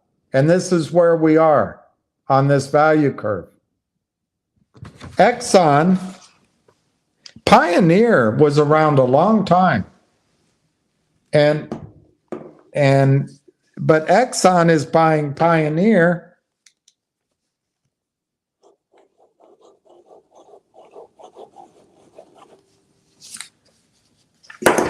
Exxon is buying Pioneer up here on the value curve. Why? Because Pioneer has producing reserves. Pioneer has cash flow. Pioneer has management. Pioneer has contracts. If you're expecting Nextbridge to sell down here, I don't see it. Maybe a JV, joint venture, maybe they get an offer they can't refuse. But I don't think you're going to have to see Nextbridge go all the way up here. It might, which would be fine. But I would think Nextbridge value would have to go higher before the insiders would sell. Now, that's happening. That's happening now. They're making the investments and they're doing it intelligently. What does that mean? Just ignore value right now in terms of what you're getting, but look at it from the standpoint of Wall Street. For all of this time, they're saying, well, we don't have any risk. And then they stop trading and they're saying, well, we really don't have any risk. Give it to the attorneys. Let's talk to Gare. Gare, look, the thing is, and then Gare calls down to Bobby and Bobby calls down to Jessica. There's no risk. Well, now, because of the work you're doing, because of the congressional work, because of what Nextbridge is doing, the value's going up. All of a sudden, to you, it's value that belongs to you. You did nothing wrong. All of a sudden, the fidelity, let's be specific instead of vague. In our example, doesn't owe you $3. They owe you $300 right now. And all of a sudden, Fidelity's lawyers are saying, hey, we better settle. This could get ugly quick. Well, this is just the shallow zones. Oil's 100. Oil goes to 200. And they start drilling the, what did he say yesterday? The Wolf Camp and the, I don't know if he said the Sprayberry, but they start proving it up. All of a sudden, this is $500, $700, $1,000, $1,500. The point is, Tom, Wall Street is getting pressure from where it really counts. The legal system is SLOW.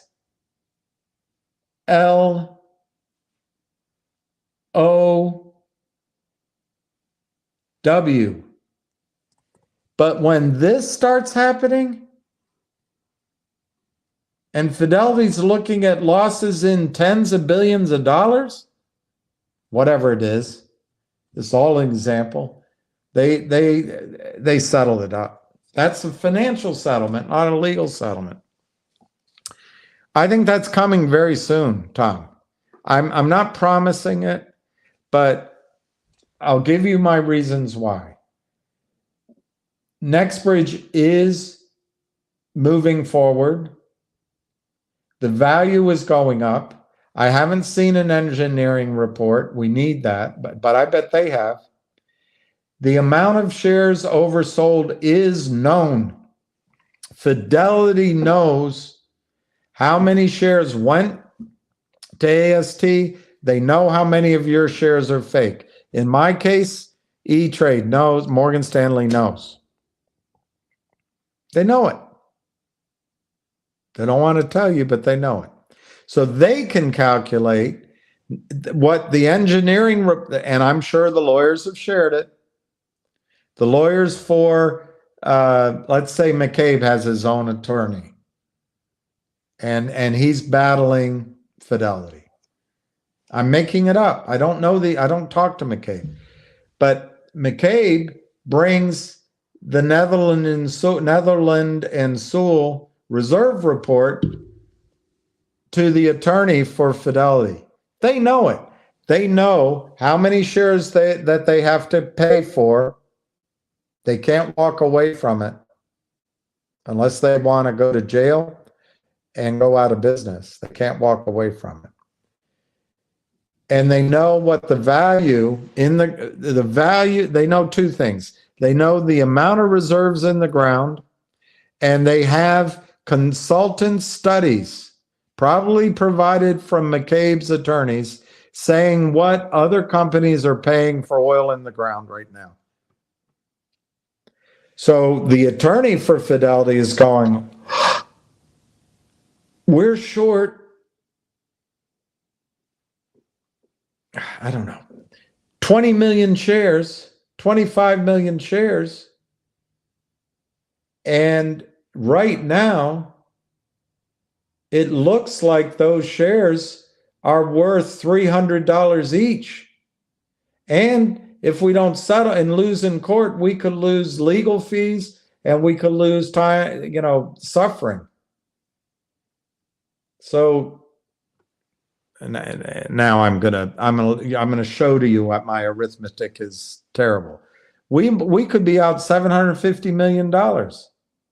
We better settle. That's what I think's happening right now, Tom. Awareness has gone through the heads of the attorneys who represent Fidelity, represent Morgan Stanley, represent Wells Fargo, represent et cetera, et cetera. The 105 broker dealers are going to break apart. Right now, everything's been on hold during this sort of endless, lawyer showing each other how big their Corvette is. But now it's getting down to brass tacks. So my number one reason is that the value of Nextbridge is going up exponentially.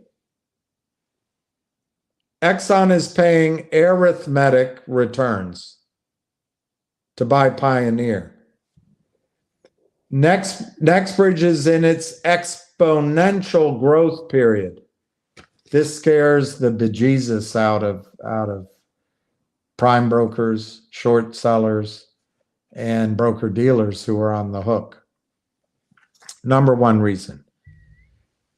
Losses are going to bite them in the ass, and they're going to want to solve it. Number two reason. The shares are moving.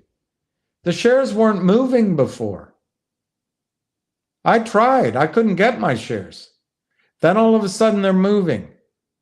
I'm not going to talk about it now. I might do a video. But in my opinion, there's been a framework of an agreement agreed.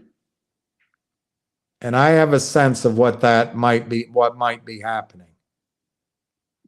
But I won't bore you with that. But shares are moving. Why would they be moving? To move to a settlement, to define the problem. Lawyers are all about definition. Let's get it in record. Define the problem. It's my second reason.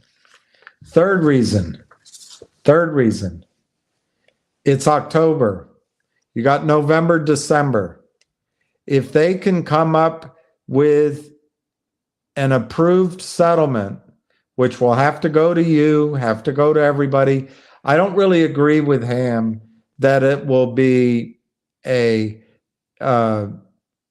gray market telephone campaign. I think it's going to be something agreed over a conference room table by everybody. There'll be some parameter because there'll be some elasticity in it, but it could be as simple, Tom, as a reverse Dutch auction. All right, Fidelity, we're going to go out and offer everybody $50 or $5. You fill in the number. We'll see how many people come there. And after, we'll give it 3 days or whatever, a week. After that, we'll go out at $50. See how many. After that, we'll go to 100. After that, I don't think it's going to be effective because of Twitter. I don't think a upside down Dutch auction is going to work. I think we're all so knowledgeable. They're going to have to come out heavy. Here's our offer. You can take it or leave it. And it's got to be a big number. Now, Tom, I'm not going to do it right now because I've already taken everybody's time. I think that number is going to be over $1,000 a share. I think the lawyers are going to take $50 or $100 a share. And I think there will be, for those who are at AST or those who take cash, part of it will represent a cash distribution. Obviously, if you're getting cash for your stock, that cash distribution will be added on top of it. But I think people who own certificates will get a big cash distribution. And I think the reason it's going to go, I've done videos on it. I don't want to get lost in the weeds, but I think the reason it's all going to get done that way is because people don't want to go to jail and people don't want you to know that, in fact, they sold counterfeit shares. But I think this could be a major hit to the financial system on one side. But then the money will be in other accounts. The system will survive.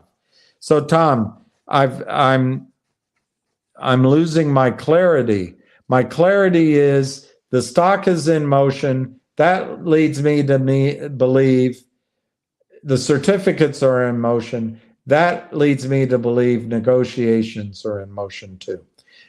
Congress is putting pressure on. Gary Gensler is a weasel in front of the House and the Senate. I think he knows something has to be done. Otherwise, he'd be open and direct, trying to show what a great guy he is, how knowledgeable he is. How is it that the only subject he doesn't know everything about is MMTLP? He knows everything about crypto. He teaches a course. He knows everything about everything in front of Congress. And he knows the exact rules and the names and the brown nose. But when it comes to MMTLP, well, it barely knows it. Then when he starts talking, it sounds like he does know it. Anyway, I think there's going to be a resolution this year because from the brokerage firms, because they want to write it off on their taxes. They want to write it off on their taxes. And they had a good year this year. Okay, those are my thoughts, Tom. You're definitely going to see your money. Definitely. You're not getting zero. More than that, I think you're going to get many multiples on your money. I mean, that'll be up to you. If you take a low offer that comes in, which might happen, or they just come in with a big offer, I think you're going to be paid for your weight. And then it might be a situation where you say, like I do, I'm thankful that I'm in a private company that can't be shorted against, can't be counterfeited. It's in the best industry for the next decade. And it's like being in a private placement with all the multimillionaires. And I think you're going to get a payoff like that. So, Tom, the final thing I want to say, and maybe this is something Richard Hoffman can do, if we were as a group to agree on a contract which was recorded in whichever courthouse it had to be recorded in. I don't know if it'd be in Texas or Nevada or where the over-the-counter markets are established. I don't know where it'd be recorded. But if we could come up with a contract that says, I, Tom Markham, sell to William Farron 10,000 shares of MMTLP at $10 in exchange for $100,000, and I wire $100,000 to you. You give me the signature, and you give me the rights to the Fidelity account. When the settlement comes for $1,000 a share, it automatically comes to me, not to you. And I think we could set up our own gray market so that people who are feeling the stress of this trade can get some liquidity. So now, Tom, I'm going to summarize everything. I think you've been on too many space calls. I think the pain of losing the 2 days trading is horrible. But once you accept that you're in a private company that's worth a shitload, it's just a matter of waiting. Wall Street cannot steal your money. And the only way you'll lose your money is if you agree to 2 days trading. Then you'll lose it all, in my judgment. Get 5 cents. But if you hold on to your Nextbridge,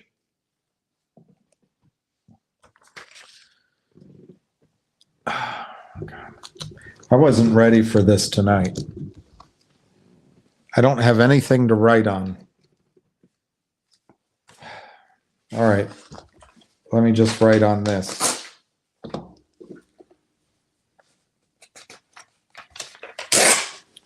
Yesterday, Tom, Pecos Bill and I held a call because of his graciousness. He reiterated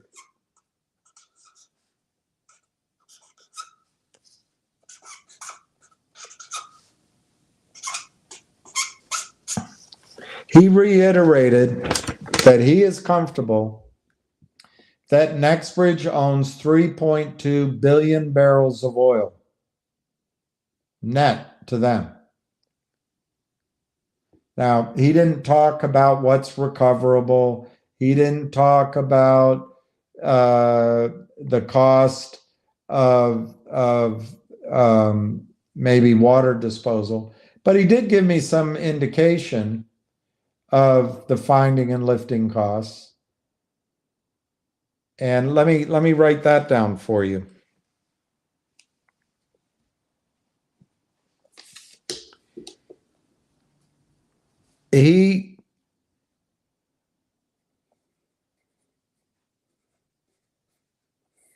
To my memory, he said between $15 and $25 a barrel would be the costs to produce the oil at Nextbridge. Now, to be fair, we were talking about the shallow production. But I'm not using 15 right now, I'm using 25. My guess is the deeper zones where they drill and then go out horizontally, it could be this price depending on how many reserves they find and lift. But it could be 30. But let's just go, because I'm now using 15, let's use 25.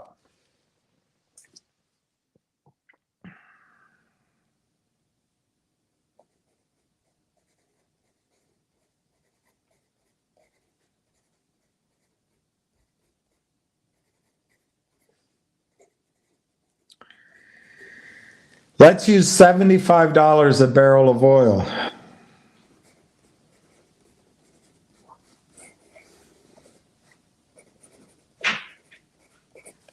$75 a barrel of oil as the sales price.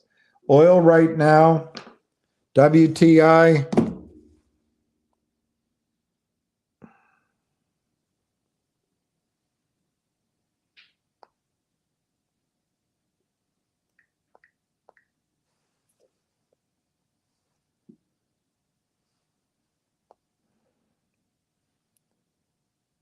is WTI is $82. Brent is 83. All right, let's just use 75. So the difference between 75 and 25 is $50 a barrel, right? That's the cash flow, $50 a barrel. Now, I'm being so simplistic here. I don't know the grade of crude. There's so much I don't know, but I'm trying to be conservative. So 50, and by the way, I think there's 5 billion barrels, but we're using 3.2. So $50 times 3.2 billion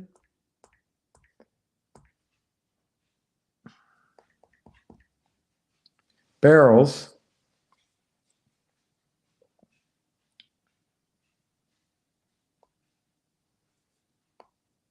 I need to get a calculator on the web.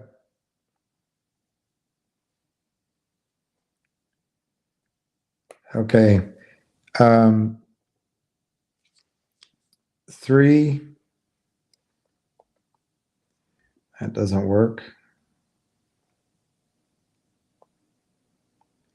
Okay, sorry. I got a combination of my eyesight. 3,2,0,0,0,0,0,0,0. So that's 3.2 billion times 50 equals, okay, it's 16 with 1, 2, 3, 4, 1, 2, 3, 4, 5, 6, 7, 8, 9, 10 zeros.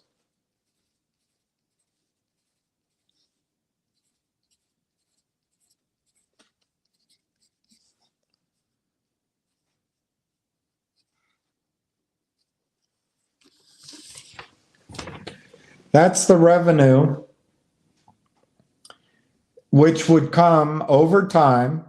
So you have to present value it from 3.2 billion barrels of oil sold at $75 with $25 as its finding and lifting costs. I get 160 billion in cash flow from that property. 160 billion. For kicks and giggles,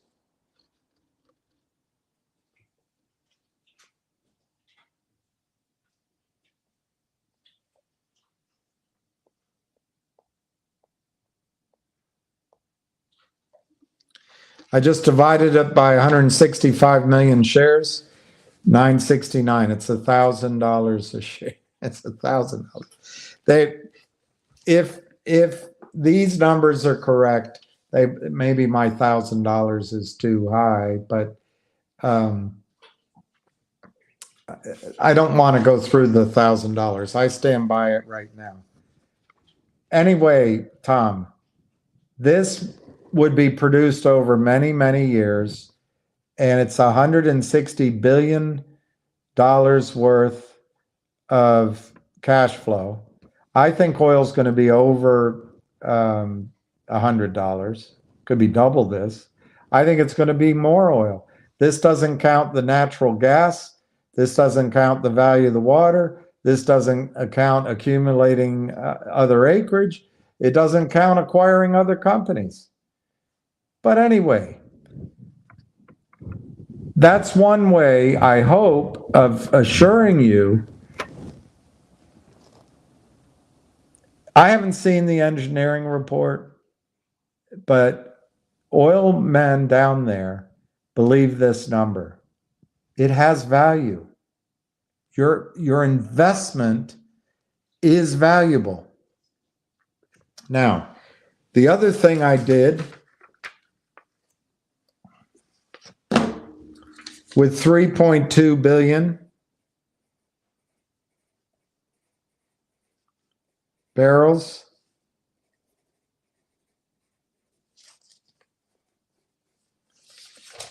$3.2 billion barrels, take the dollar sign out, sorry.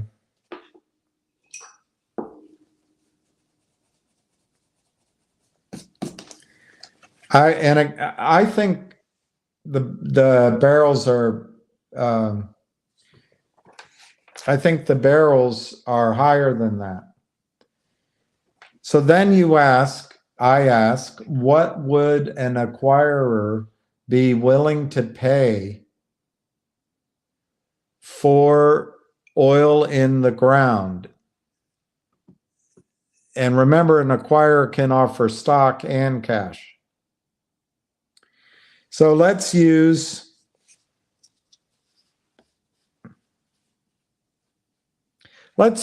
a really low number. Let's just use $5 a barrel, which is ridiculous. It's just ridiculous. That's too low. But anyway, let's use $5 a barrel, Tom.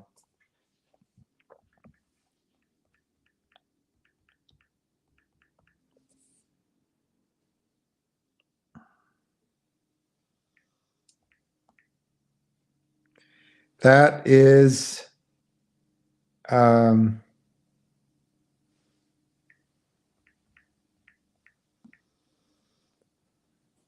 not quite sure what it is because my computer is not letting me see what it is. Okay.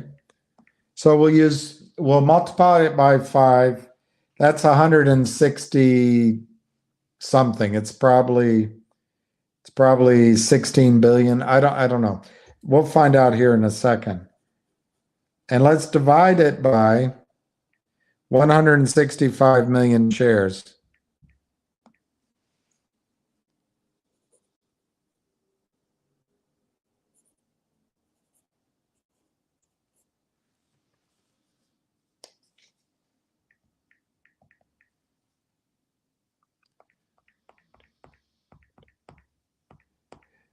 I need to use a different calculator.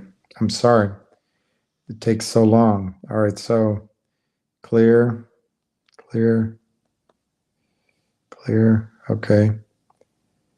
3200.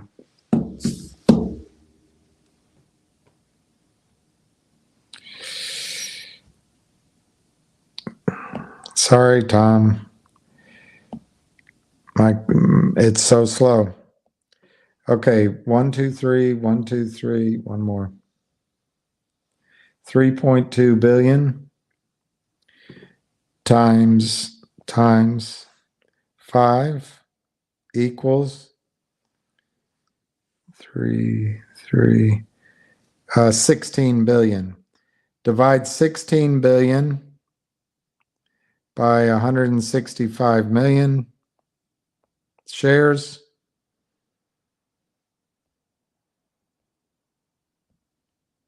So slow, Tom. I apologize. I need to get a new phone too. And it works out to $96 a share. 96.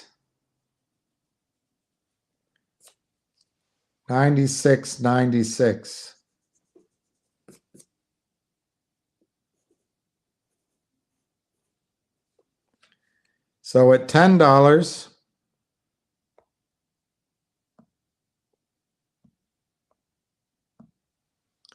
it would be 193.93.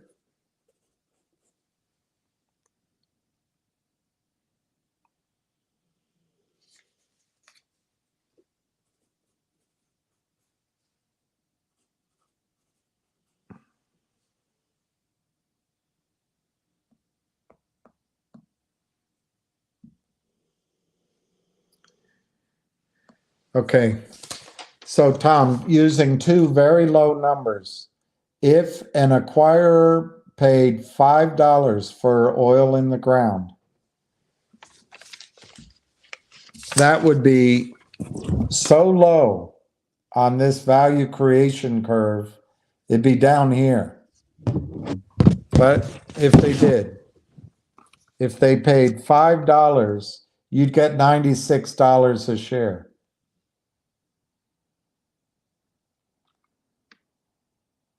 If they paid 10, you get 193. Now, if you don't have shares of Nextbridge, you're not going to get that because you're not going to be around for the sale. But what Wall Street has to figure, they have the engineering report. I wish I had an engineering report here to show you. I might have one. Which I'll show you next time. It's so detailed. And then they come down to the four P's, and then they put in anyway, it's all there, and they give it a net, they use pricing, and they give it a discounted value, net present value. So my point is, Wall Street probably right now is looking at this number. I bet this number could be higher. And that's going on in the back offices. So Tom, yes, you're going to see MMTLP money. You're going to see money from Fidelity. You're going to see money from Wall Street. And if you're lucky enough to get Nextbridge, you'll see it from Nextbridge. So yes, I don't want you to be depressed. I've gone on this too long, but I'm worried you're the guy that's having bad thoughts. I think the movement is happening now because they want to get it done by the end of the year. If I'm wrong, it'll take all of next year. There'll be no urgency. So there's some risk there. But you're going to get the value that you're entitled to. I think one action item we could all do maybe is find an attorney who could write up a contract where we could have our own gray market. And maybe after Finger runs, I'll buy your shares from you. Anyway, I've gone too long on that. I'm sorry to everybody. All right, what's Finger? Tell us about Finger. Why does it look great? Any thoughts on GTII? Let's talk about Finger. I want you guys to get me excited about Finger. I want to get excited about Finger. Finger is going to get a big gap up tomorrow. They're even more stuck now. It's not even funny. Yeah.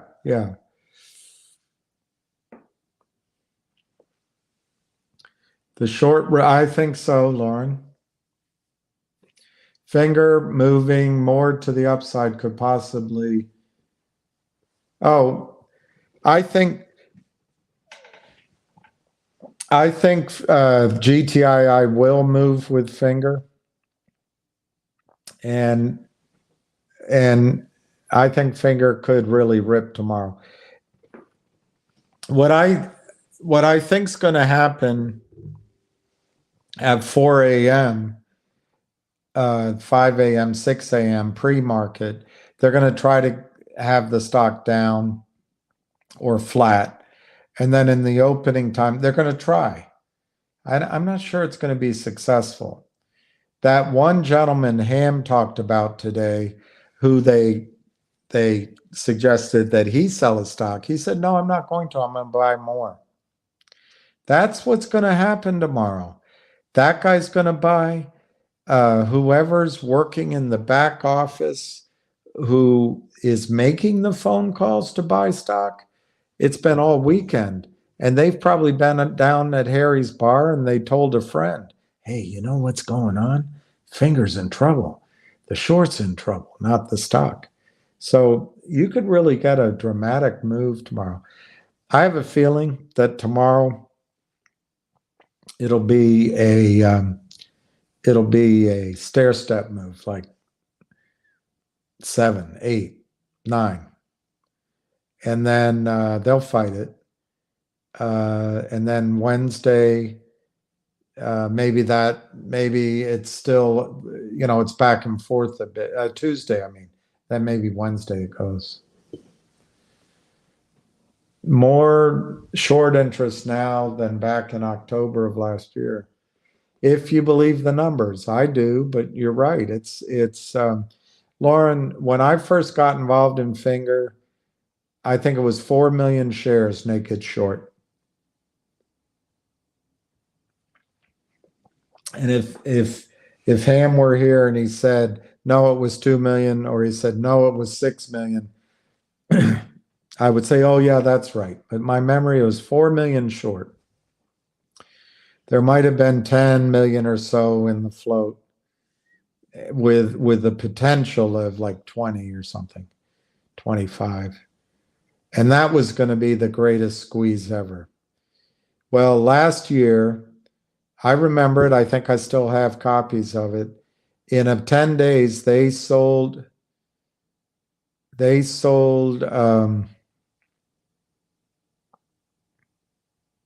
maybe it was 6.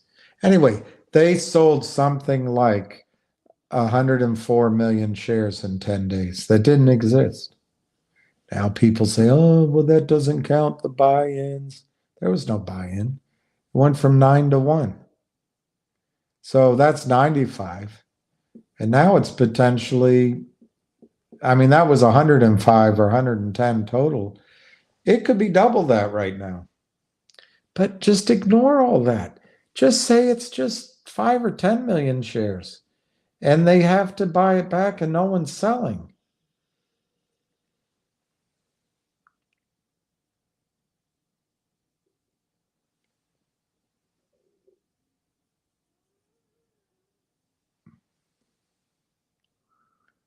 Yeah, why Earth is a circle?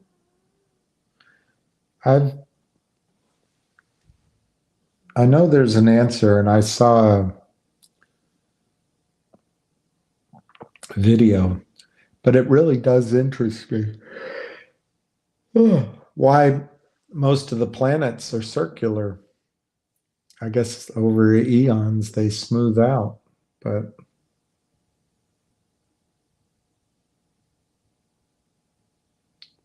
asteroids aren't all circular. Yeah, everything. We're having a discussion. Please, no one should expect that anyone's giving financial advice. It's an impossibility. For me to give financial advice to any one person, I would have to get to know you. I would have to know my customer. Crappy Barra doesn't have to know anything. The people selling from Germany in here and the market makers taking the orders, apparently they don't need to know their customer, because under Gary Gensler's auspices, who cares about the over-the-counter market? But you're supposed to know your customer. And I don't know you guys, so I can't give advice. Lion of all trades can't give advice. I know you this way, but I don't know if you have, children, divorce, or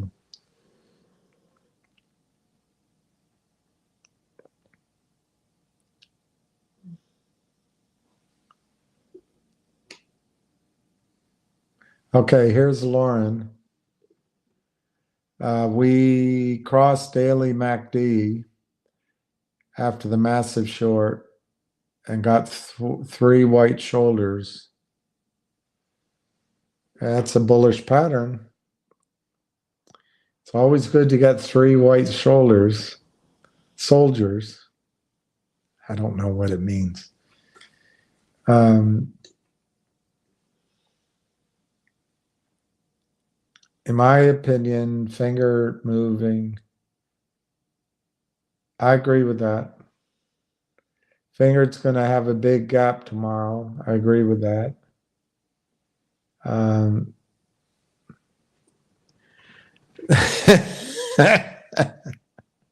Is this a dig at me?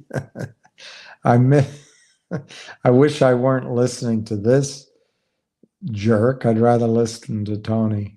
Well, I have a feeling Tony's with us still. And I think Arca does good videos. I think Avid does good videos. I think Ham is always great to listen to. I think Ace is much more unflappable and knowledgeable, and he's very good. His calls are very good. Well, I think, Lion, if they trade 100 million shares in one day, it might be churning. And then the next day it runs.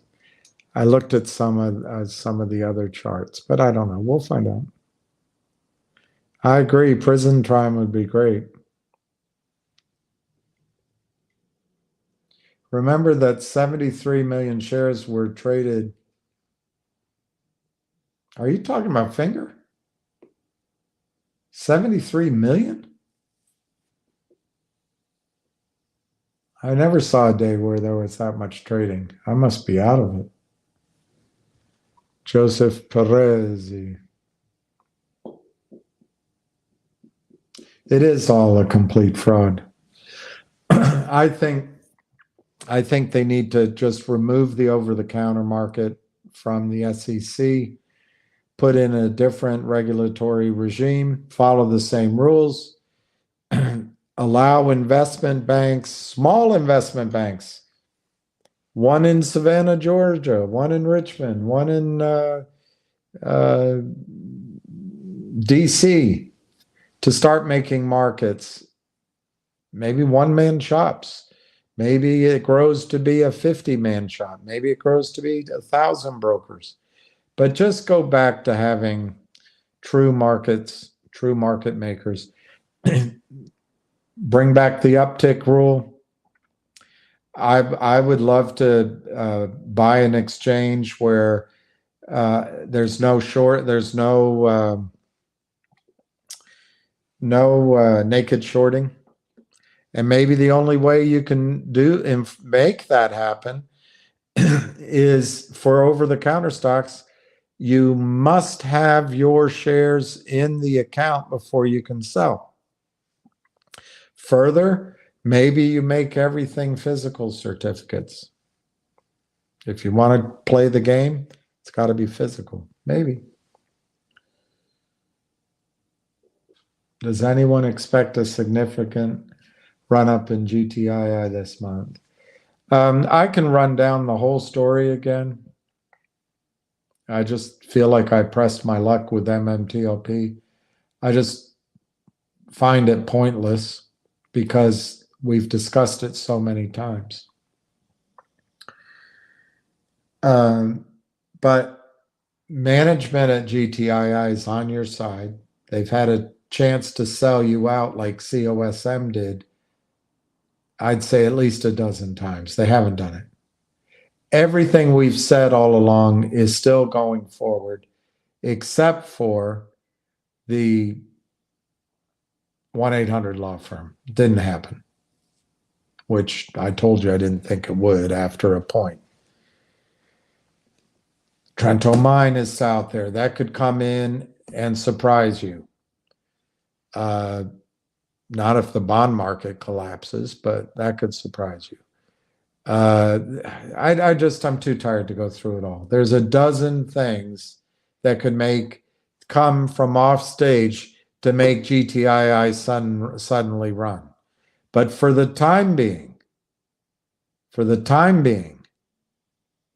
the market is telling us and me that it is finger motion that is under explosive pressure, potentially to the upside. Not GTII in this minute. At the beginning of this year, it looked, and for most of this year, it looked like GTII was going to run first and Finger was going to be behind. So if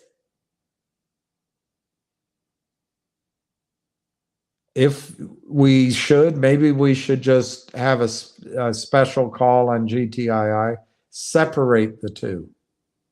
But the market is not telling you that they're separate. The market's telling you they trade together a little bit. So this is what I think is going to happen. Finger's going to go up and people are going to be turn around and try to buy GTII. And it's going to be ollie income Frio, whoever gets there first.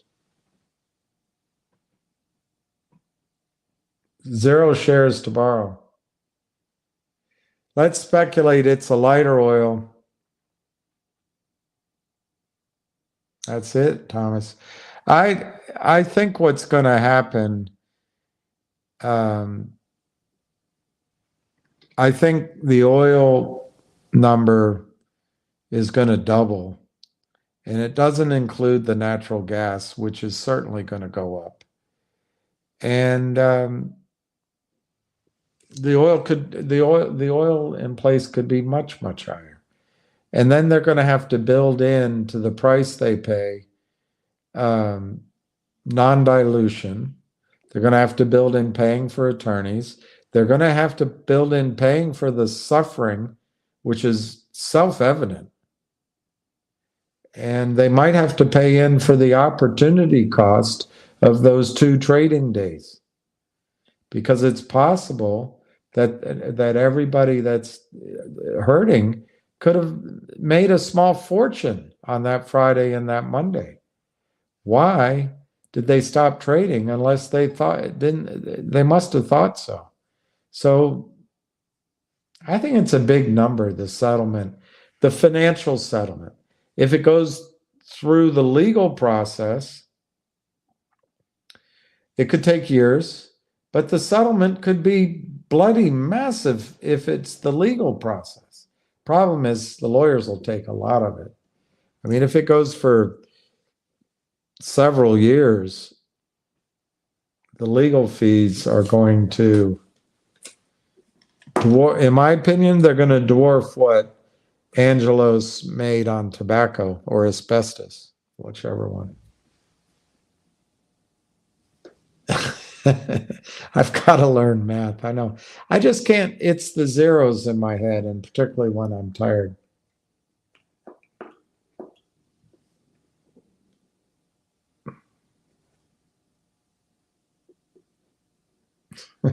Deck of cards.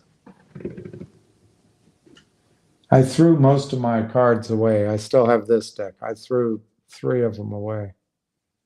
Where's Bird Lady?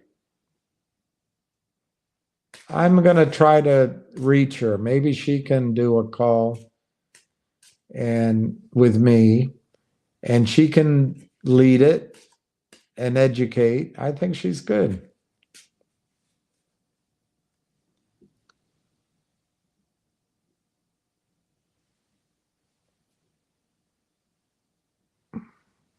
So it's 12 o'clock. I don't think I need to sleep because I want to be on my toes in case tomorrow's the day for Finger. I can't pull an all-nighter.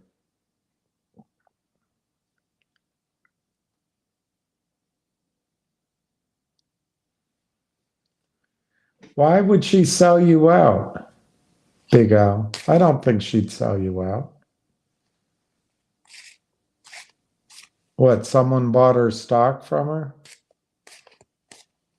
and made her sign a silencio? Maybe. I'd be really surprised. But if she did, if she sold for a nice price, good for her. Well, you're going to get a chance to sell for a nice price, in my opinion. I don't think she, one person selling their shares is going to solve the criminal's problem. But I'd be really surprised if, as you put it, she sold you out. I think that's just fudding to cause you trouble. And this, to the gentleman I was speaking to before, the reason I took so much time, and I guess I just need to do a video on it. There's a lot of unknowables. There's no question, a lot of unknowables.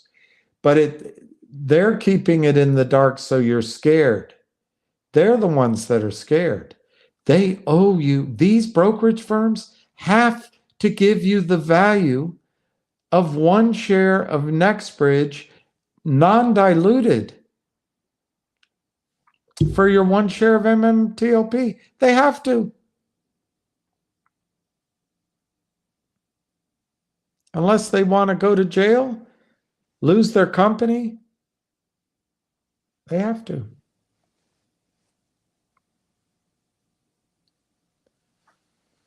I like that. I don't know what Common Core math is.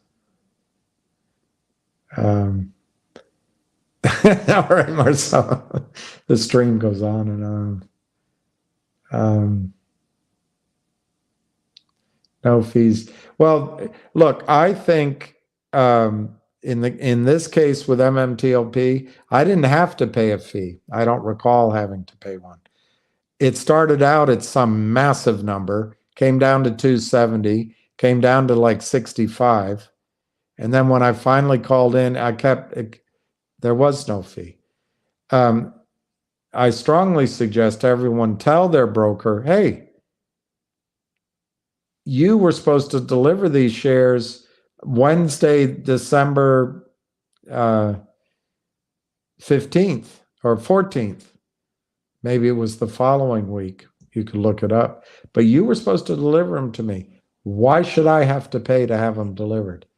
And if they don't give you a good answer, talk to the manager. I'm going to put it in writing. I'm going to send it to the SEC. It was their responsibility. You should not have to pay for delivery. You shouldn't have to.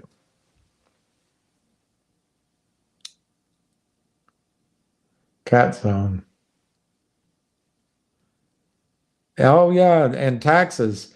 One advantage of being at Nextbridge, at AST, any increase in value comes tax-free. But that was also, by the way, in my calculation when I did it a long time ago.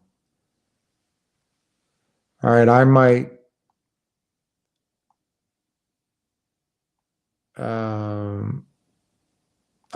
hang up because I'm dead tired.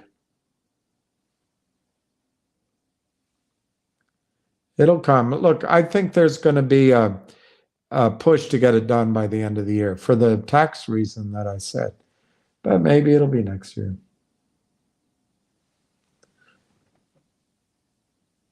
Well, he did act like he didn't know a thing, but then he all of a sudden started being more detailed. But yeah, you sound like Dr. Phil. I know that you know that I know what you know.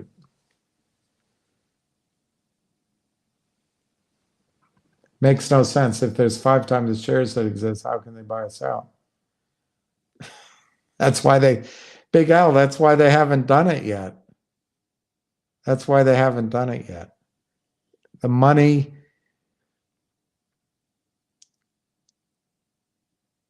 I mean, you can't have it both ways, Big Al. Excuse me. You can't have it both ways. If there's counterfeit shares, there's counterfeit shares. Right? So by definition,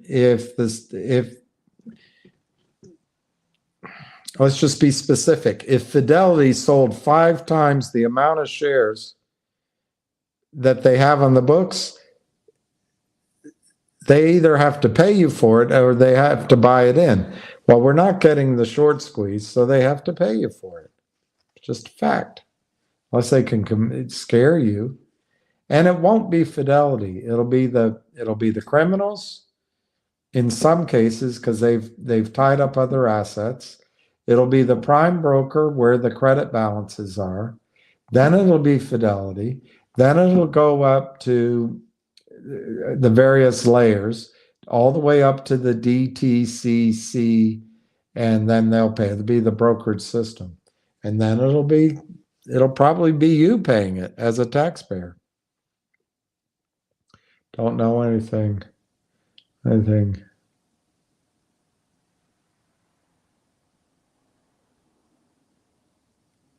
All right, my eyes are starting to twitch. So I think I'm going to just see if there's one more here.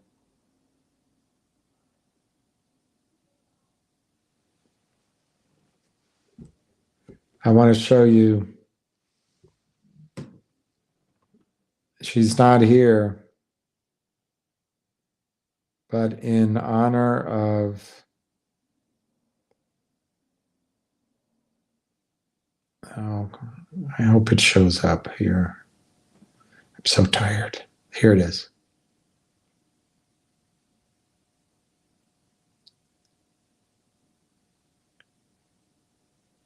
Time, Lois, I won't forget. Neg. 100 time, Lois, I won't forget.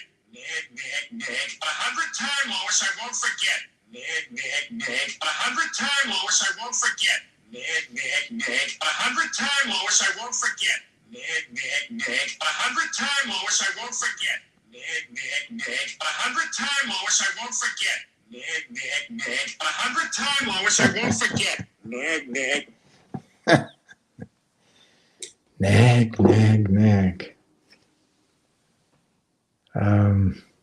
That's for Jenny. And if will the $15 calls be in the money before October 20?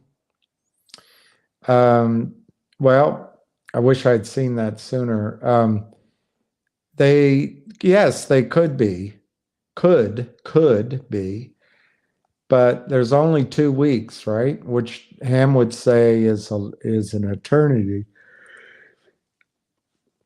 If the stock trades to 8, 9, or 10 tomorrow or Tuesday, the 15s are probably going to be worth more than you paid for them. Maybe we'll find out.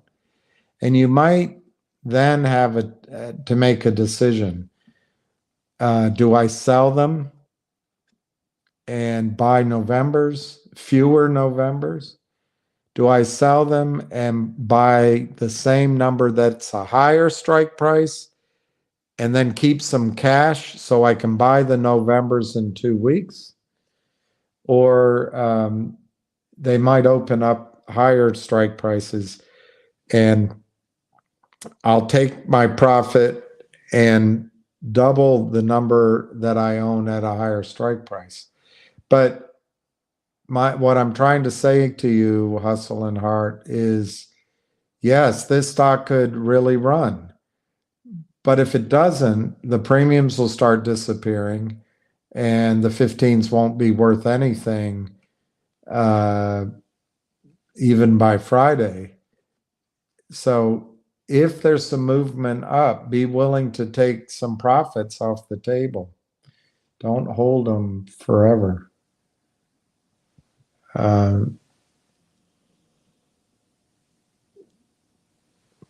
Yeah, well, BBBYQ is now some sort of butterfly company. But yeah, I think you guys have trapped. Merrill was a broker I worked at, so they, well, I'm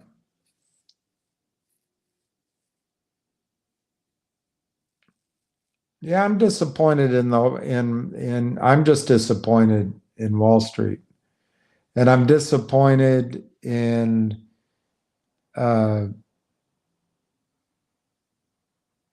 I'm disappointed by how many people lost so much money over the years, and it's just terrible.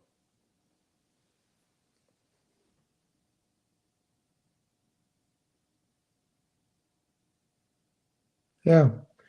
Mexican, they need to go after the trillions that are going offshore. The banks, we've got to make sure that the banks don't control our government. And they do. So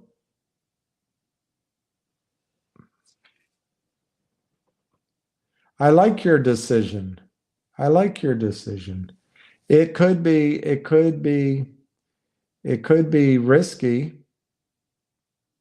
that it doesn't turn out as to be as exciting as I think it could be.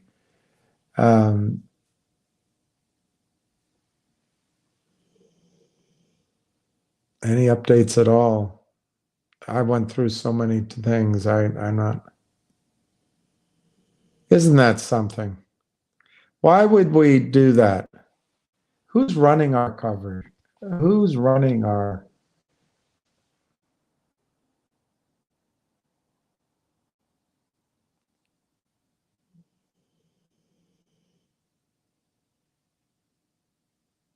All right. It's a wonderful life.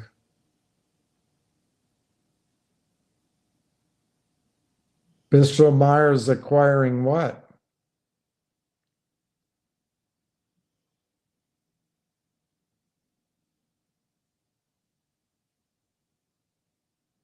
That's good. Maybe I'll leave it on that. KYP. Let's pray for the innocent people. I agree. All the innocents.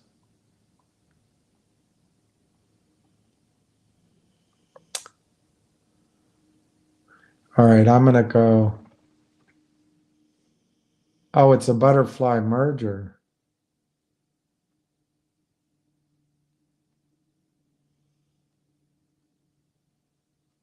Oh, so Lion, maybe I got totally confused that night because somebody gave me the symbol and then I talked about it the next time. But so it's a butterfly merger in the sense the creditors get half and they get half, maybe. All right. They told me BFLY. That's what they told me, BFLY. And then somebody, I guess Friday or someday, told me I was totally wrong on that. I was learning on the fly. And anyway, but they told me that's wrong. That's not it. We'll have to talk about that another time, huh? So I'm just going to say goodnight to everybody. Say a prayer like KYP said for all the people in Israel and in Palestine, in Gaza Strip, but also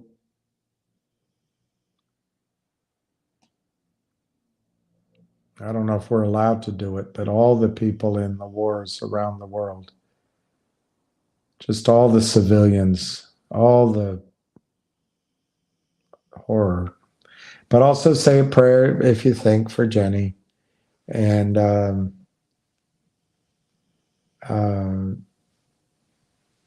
well, Lion, what I heard of this, it's just automatic. You're gonna end up with this new. And I fought it for a while. It was like 45 minutes back and forth. Anyway, so I'm gonna just say goodnight, and I know it's gonna be abrupt, but I'm gonna say goodnight. We'll catch you tomorrow. I hope I get some sleep and happy trading.